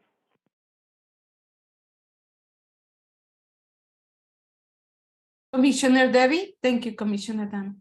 I just wanted to express my gratitude for Austin and everybody else's work on the first community listening session that we had recently, and just make a few suggestions that I've already sent in writing to Austin and the co-chairs. But I know one of the people in the audience asked, what's the prompt? And I think, they weren't quite sure like what we wanted to hear from them, besides, of course, their experiences and their concerns and all that. So I was just suggesting that for the next one, that there be like a little introductory explanation of what the Police Accountability Commission is, who are these people you're talking to, and then just a little, maybe make another slide and have a list of several things that are the basic elements of the charter amendment, so that they know kind of what the basic outline of the new system is. And so we would appreciate hearing their ideas about what to include in it, and then of course their experiences and all that. And so, and then the last thing I want to say is I just want to appreciate also Dr. Moses for, I know sometimes when you go to community meetings and there's this strict time, frame that you can speak, and it makes me very nervous. And I just love the way that you were so, keep it to around 3 minutes, but you weren't cutting people off. And, and I think that made people feel really welcome. So thank you for that. Thank you, Commissioner Debbie. Thank you, Commissioner Faith. Yeah, I second those appreciations. It was really meaningful for me to participate in the listening session on Thursday. And so thank you to staff and team for holding that space so we could just listen. And I'm really looking forward to continuing to participate that way. I have a fun question that I think, I have 1 minute. So here's 10 seconds. As I was reading the election results and saw the wonderful pictures from the Charter Reform Party of their anguish and celebration for all of their hard work, I was thinking, I feel the same affinity towards you all, and what would be a nice way to do that was inclusive. And I was curious if people would be interested in participating in like a December celebration of sending each other, like, I don't want to say Secret Santa because but like a merriment, to have a little personal connection with one another through the mail, so we could have something physical and like a $10 budget with cards or something. I would just really love to be more connected with you all in a way that feels inclusive, as I know that many of us can't be in person, or, all the different things. So if people were interested, maybe I'll send out an email. Can I do that? I don't know, there's probably no rules against it, but can I do that? And if you're interested, you can reply and I'll coordinate it. Doesn't need to be a secret. It doesn't need to have rules, but I could put something together if people are interested in doing that. Sure. Thank you. Thank you, Commissioner Faith. And I think everybody agrees somehow because they were happy when you were talking. And the staff say, yes, you can do that. Okay, thank you. Commissioner Charlie? Hello. Yeah, I'm all for that. Yeah, I'm glad you don't want to call it Secret Santa. but second, and I was just reading it before the meeting and I can't find it. I'm too unorganized, but that the agreements we made when it comes to community engagement or early on, it was definitely to make sure that in what we were calling listening sessions, we had multiple ways of reaching. Well, actually, let me back up. Well, I think this should apply to our gatherings too, that we need to have multiple ways of attending these, just like we would the community engagements. It definitely just seems too exclusive to just have in person without other options. And so I feel strongly about that, because there's other community meetings out there that we have learned the hard way to make sure we reach more people that need whatever it is they need and can't make it in person, to have other options. It's just, I want to ditto that. Thank you, Commissioner Charlie. Okay, I think we have, we need to move on. because there's other things in the agenda. Thank you everyone who participated. And now I'm gonna pass it to, now the other item is PAC approval of subcommittee co-chairs. Subcommittees on access to information, individual accountability, and structural oversight. And I will pass it to the staff. Thank you. Yeah, so there have been some updates that some of you had we'd sent a previous set of updates via email, and there's been a couple updates to the updates, I guess, about the membership of the subcommittees and about the candidates for co-chair. So there are 3 subcommittees. One is on access to information. There are currently 6 people who are volunteered for that. Well, before I say that, the co-chairs have talked about each of the full commission co-chairs being on one of the subcommittees.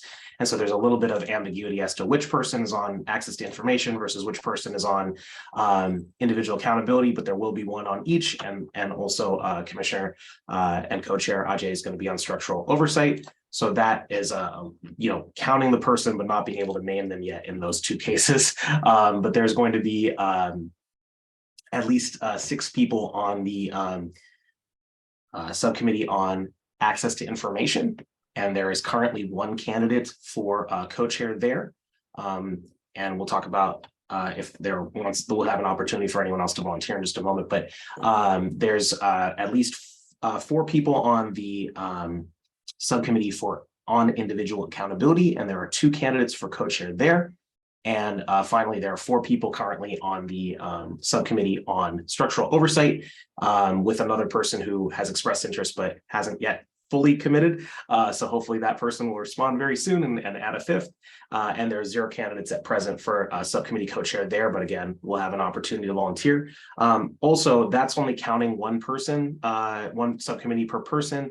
Co-chairs wanted to let everyone respond to see where the needs were. So there definitely will be at least 1 more person, I shouldn't say person, 1 more subcommittee membership added as people join second subcommittees as well. So that's just a unique people, and then there will be additional membership there. So with all of that said, the purpose of this agenda item is to talk about the subcommittee co-chairs. Under the internal processes document of the PAC, the subcommittee co-chairs positions are defined, and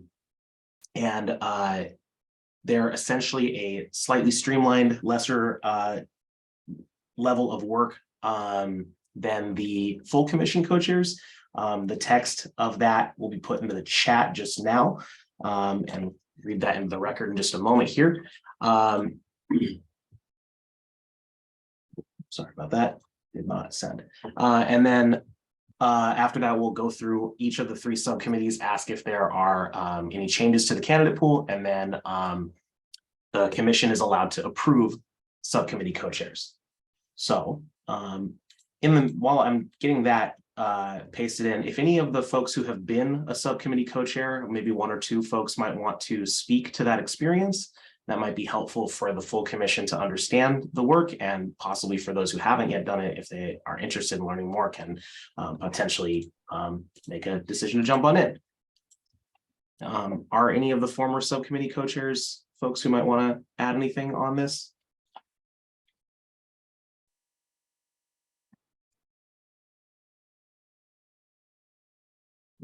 Yeah, co-chair and Commissioner Faith, and then Lavisa too. Yeah. Yes, many moons ago, I was the subcommittee co-chair of the Community Engagement Framework. And I can, along with my colleague Monica, I can say that it went very smoothly, and we divvied up the work, and we had like 3 meetings, and it was the best. So I think being a subcommittee co-chair really just requires offering some framing. And it is a smaller space, so it feels can feel much more, not that this is not a collaborative space, but it's not as formal because it's so much smaller. So I would highly encourage it, and the workload is not nearly as intensive as being a full commission co-chair. Thank you, Commissioner Faith. And Commissioner Lovisa? I was subcommittee co-chair in the first phase of the bylaws subcommittee, and along with Commissioner Renaud, who was like a really great co-chair. So it's fun getting to work with someone. If you are interested in being a full PAC co-chair, I think it's a really great kind of training ground for that. And yeah, it's really largely like you'll probably have one more meeting a week, which is like an agenda setting meeting that can happen sometimes at the same time as the full committee co-chairs, or sometimes it doesn't. Staff is super accommodating and will like work with your schedule to make it work. So. Thank you, Commissioner Lovisa. Co-chair Christian? Thank you. Yeah, I was a subcommittee co-chair this last phase for the subcommittee on community engagement, and I just wanted to second the things that were said. It was a good learning experience is what I was going to add, I think, for me, because there like the meetings, for example, to like debrief and stuff.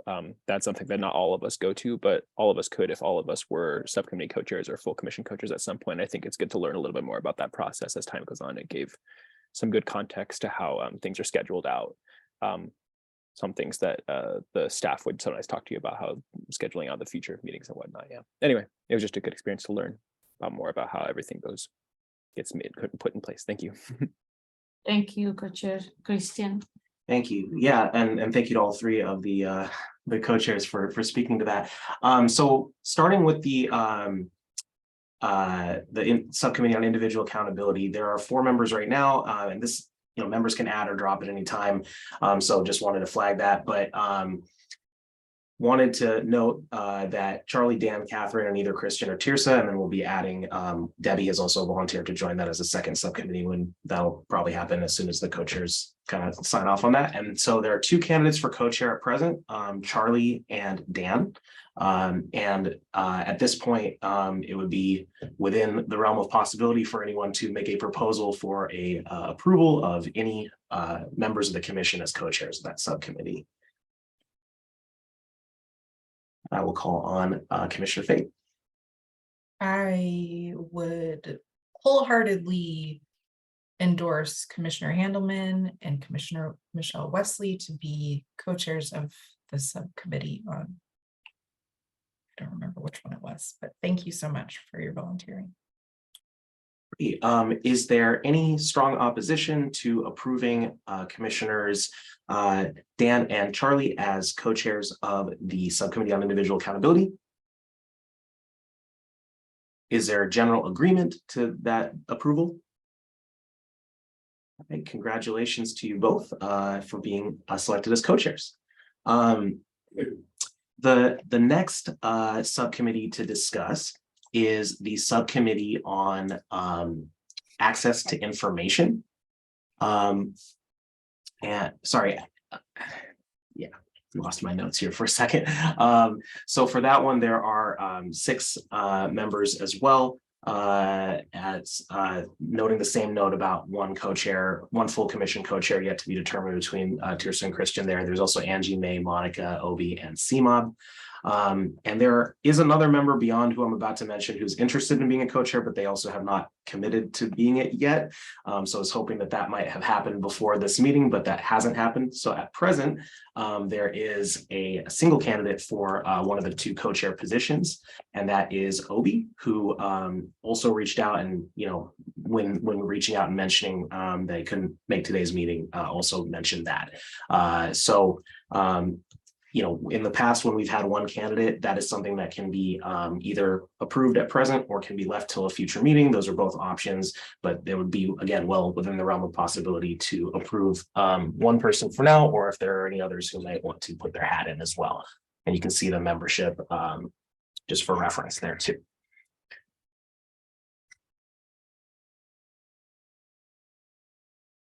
Co-chair Christian. I would move to approve Obi currently, if everyone is open to it. Yeah. Great. Is there strong opposition to appointing Commissioner Obi Owoju as a co-chair of the Subcommittee on Access to Information? Seeing none, is there general agreement to that approval? We have consensus. Congratulations to co-chair Obi. And then is there any, I guess we'll revisit this subcommittee at the next meeting for the other position as well. And then moving on to discussing the subcommittee on structural oversight. Again, there are 4 members who are presently on that subcommittee. And there is also some interest from another person in joining it, but again, not yet 100% locked in on that one. And that those 4 members are Sophia, Faith, Debbie, and Ajay. And so there are no candidates for co-chair at present. So just wanting to mention this and say we'll move into this discussion at the next meeting of the full commission. And to support this subcommittee, as well as to support co-chair Obi on the subcommittee on access to information, the full commission co-chairs will be providing some support to the next meeting of the subcommittee. And then when we get to the next full commission meeting, we'll fill that vacancy and have subcommittee co-chairs for all subsequent meetings of the subcommittee. And I will pass it back over to the facilitators. Thank you and congratulations to commissioners and co-chairs Charlie, Dan, and Obi. Congratulations. Thank you. Thank you, staff. Now, the next item on the agenda is suggested changes to the city charter, and I will pass it back to staff. Sorry, Tish, didn't need to take the time to pass it to you and back that. Sorry about that. Yeah, so the last meeting of the Police Accountability Commission included a briefing from the city attorney's office, specifically Heidi Brown, as well as a member of Commissioner Hardesty's staff, Derek Bradley, and they discussed the text of the charter, and that also pulled up into the question about what other parts of the charter beyond section 210 might be relevant to the work of the commission. Under City Council Resolution 37548, which is the scope of work of the Police Accountability Commission, the PAC is authorized to request changes to charter text based off of from the Charter Commission, and the Charter Commission has a narrow opportunity, but an opportunity nonetheless to receive that suggested charter changes and potentially, if they agree to it, include charter changes in their phase 2 ballot measures, which will be voted on by the Charter Commission to send either directly to the ballot or to the City Council to send to the ballot in late November or early December of this year, and then will be voted on by the voters, should it go to the ballot.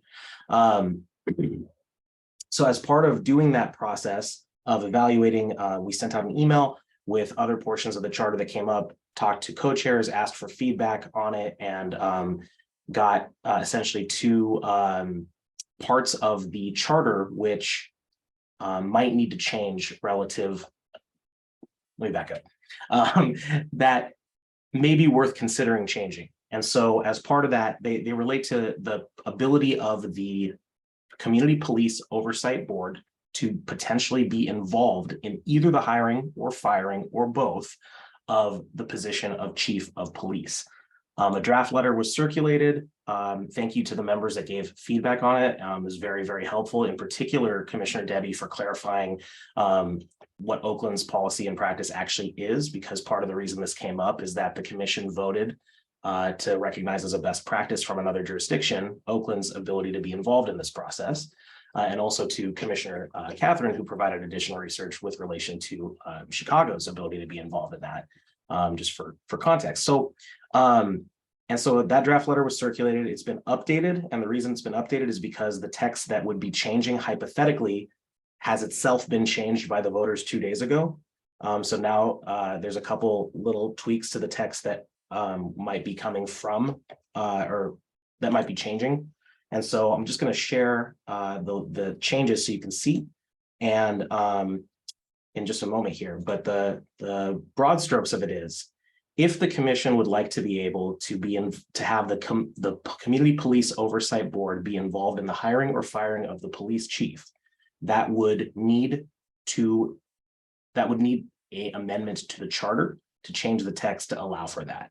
At present, in both the pre-Tuesday charter and the post-Tuesday charter, the mayor is the appointing authority for the chief of police, and also the individual that can remove the chief of police. The main thing that changed there is adding council confirmation as a requisite step for hiring it. But either way, that is not currently a power that rests in the Community Police Oversight Board. So that would require a change to the charter. The city council allowed the PAC to ask for a change to the charter, and the way in which they asked the PAC to do that is by asking the Charter Commission for a change. And in order to do that on the Charter Commission schedule before it dissolves on December 3rd, today would be the day to do that, because this is the last meeting before they can no longer accept new suggestions. And to clarify a question from an email we got, staff did talk to their staff and ensure that that was still possible.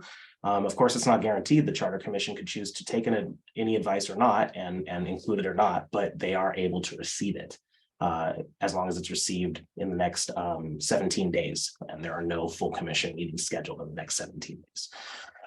With all of that said as context, that means that in order to have this power, the most timing wise would be to do it today. So here is the draft letter, and I'll let co-chairs speak to this as well in just a moment here, but make sure it's shown on screen. And I'll pass it over if either co-chair Jay or co-chair Christiane would like to speak to this in any way. So, but and I can walk through the document first if that's helpful.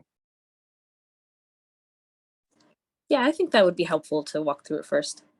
Okay, so first thing to note is that there are two actual packages of potential ways that the charter text could be changed. One is it's in 4 places in the charter to kind of do this, to change who has the authority. And so the green things are all together one way of approaching it, and the yellow things are all together another way of doing it. So there's an explanation up top, the proposed changes, explaining how and why there's authority to do so, and then some rationale down here, including referencing the work that the charter has already done, that the PAC has already done in the fact-finding phase. And then a thank you and a signature. And the main things are these 2 versions of proposed changes. So under, let's start with the green, which is essentially a request to fully transfer the power from the mayor to the Community Police Oversight Board. So the text currently reads that the mayor appoints and when I say currently means after the charter amendment of 2 days ago, which is now been, I guess, not 100% certified for another few weeks, but is essentially accepted as having passed. So the mayor has the ability to appoint the city attorney and chief of police, and this would remove the chief of police from that list and add that to section 2-1007, which is the powers of the Community Police Oversight Board to appoint the chief of police, subject to council confirmation. There is a second place that's essentially says the same thing under the powers of the mayor, which again would, power of appointment, which would again remove the chief of police from the mayor's appointments and add it to the Community Police Oversight Board. And finally, there is a separate section that provides a qualification that the chief of police shall have had at least 10 years active police experience. And this would replace that with that the qualifications for the chief of police position would be determined by the Community Police Oversight Board. So that's one way of approaching it. And then the other way is to more closely mirror Oakland's system, which has the oversight board nominate candidates from which the mayor can choose the chief of police. And so this would change the appointment authority of the mayor to appointing subject to council confirmation and from the candidates nominated by the Community Police Oversight Board, the Chief of Police. It would also give the power to the Community Police Oversight Board to make those nominations. In the portion that relates to appointments, it would, which is again somewhat redundant with the powers of the mayor section up above, it would again make the same change, that it would say from the candidates nominated by the Community Police Oversight Board, and then it would make the same change to the qualifications in terms of, instead of defining them directly in the charter, giving the authority to the Community Police Oversight Board to do so. I'll pass it over to the co-chairs now. Thank you.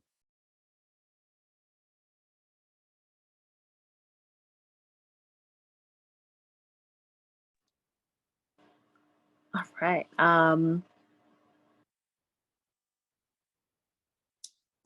Yeah, so to be honest, I'm not 100% sure on the process here as far as voting on this. So yeah, I mean, I'm curious if folks have feedback or preference for the green or the yellow.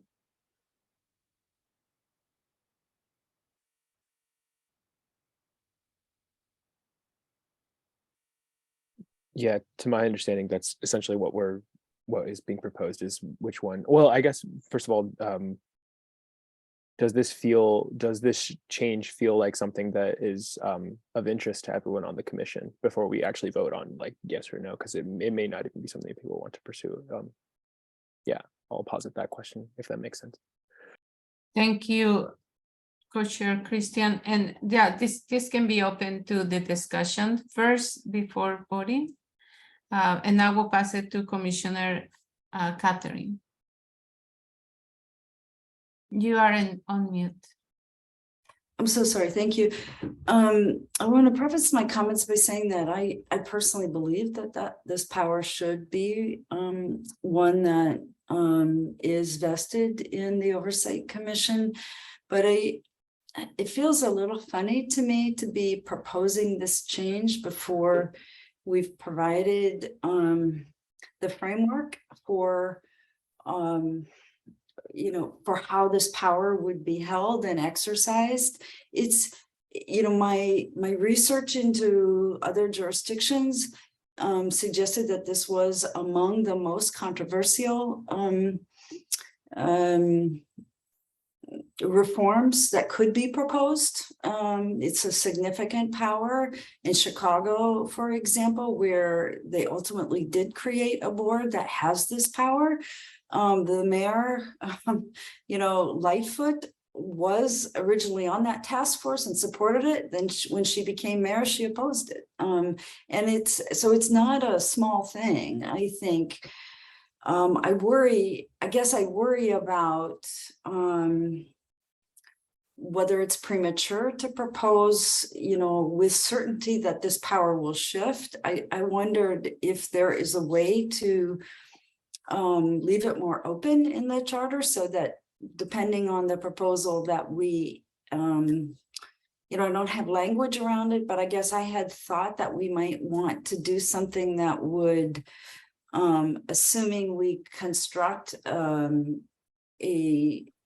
framework that would vest this power in the Oversight Commission, that the charter would allow that power to be shifted to the Oversight Committee, but would not at this point say that power rests within an oversight board that has yet to be designed. So I guess that's my concern, and appreciate others' thoughts on that point. Thank you.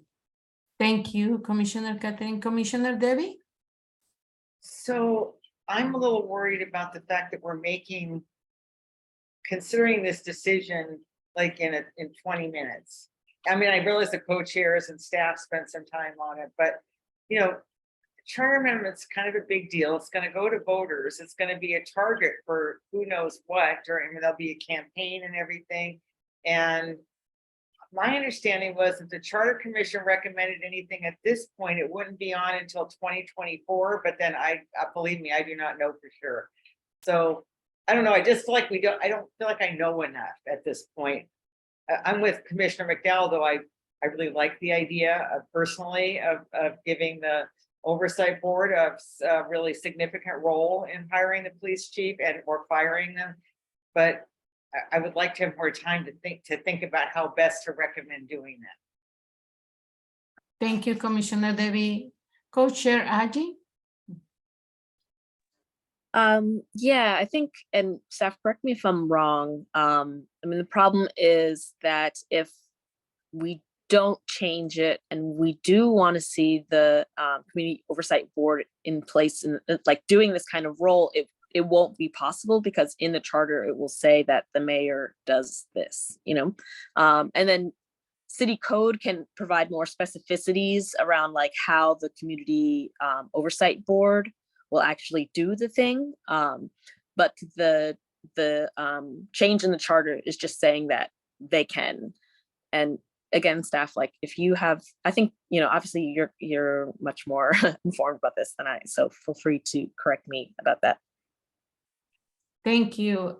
Staff?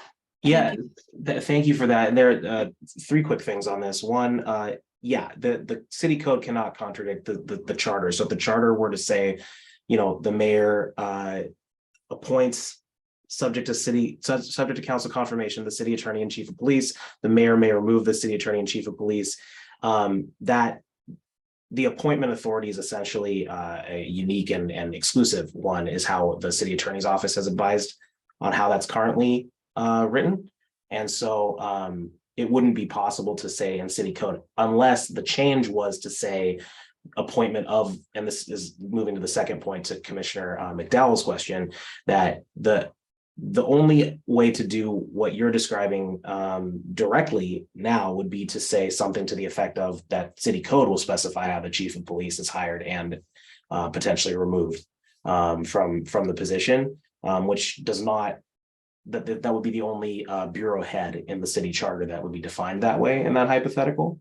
But it is a technical possibility, I believe, although perhaps the city attorney would need to weigh in on that. That's not something we've asked about.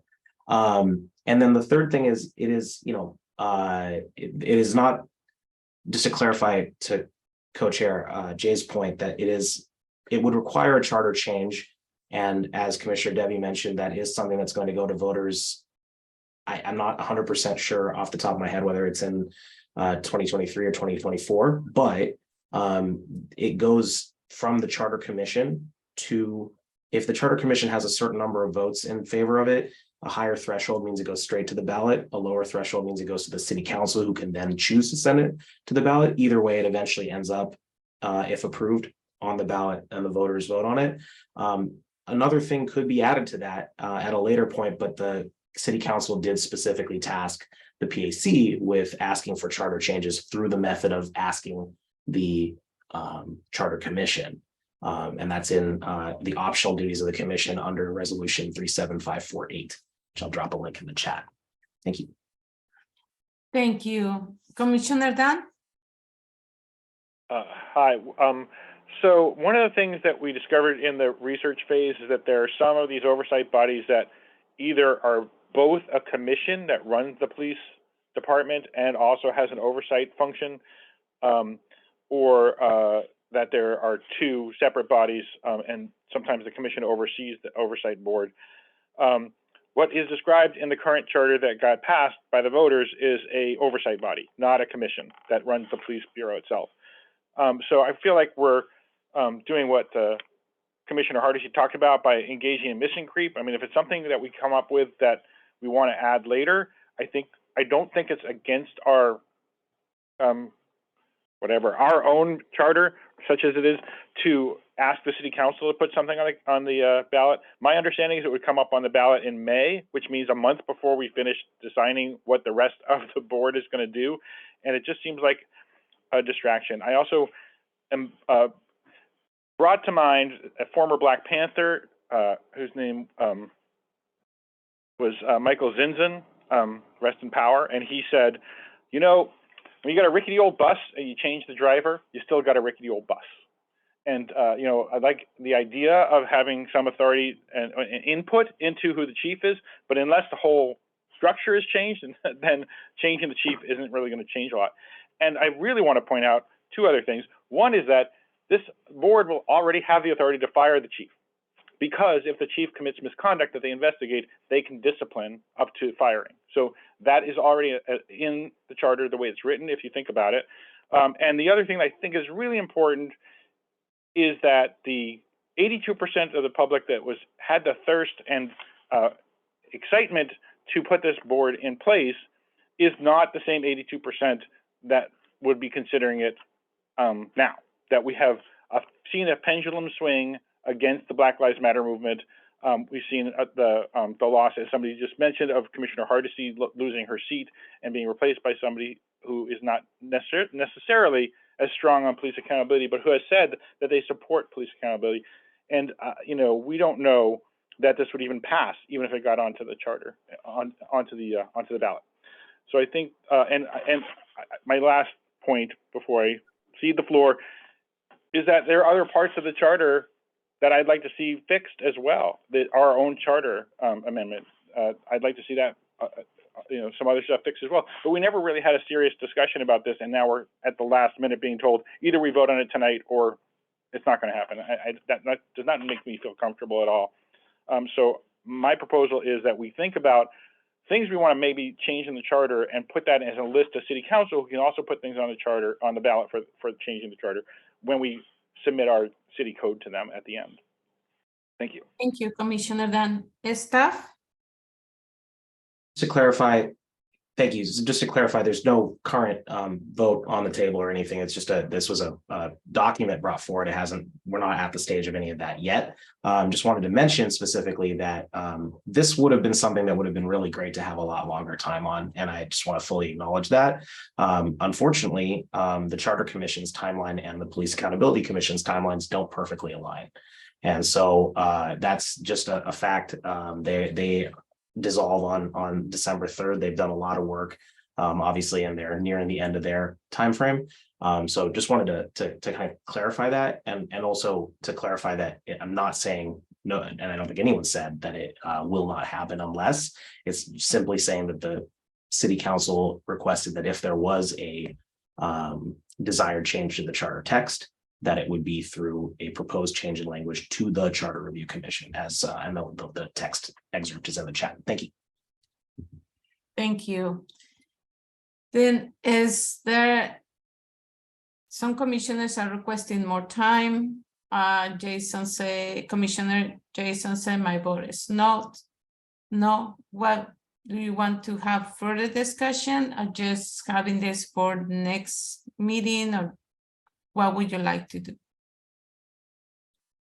Commissioner Fate?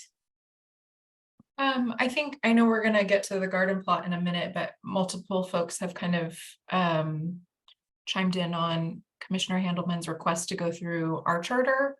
Perhaps at that time, this would be an appropriate item to discuss or to begin to highlight areas in which we need charter reform to proceed. So I think that would be my suggestion, is if I see that there's a lot of work done here already, and to kind of put a placeholder, and when we get to the place of reviewing the charter together, we use this document as a starting draft of requests that we would make for changes. Thank you, Commissioner Fate. Then we will go to the garden plot. Then the next item on the agenda. This is a time for facilitators, co-chairs, and staff to summarize any items already brought up today which didn't fit into today's agenda. We'll recap those items here and use them in developing future agendas. We won't be using this time to add new items not previously mentioned or to discuss any items, but we will use this list to develop future agendas so these items can be addressed.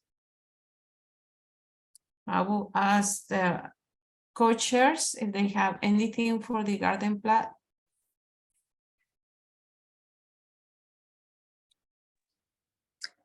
Nope, I don't have anything. Thank you.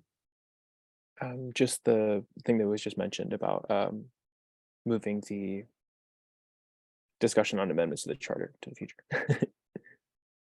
Thank you.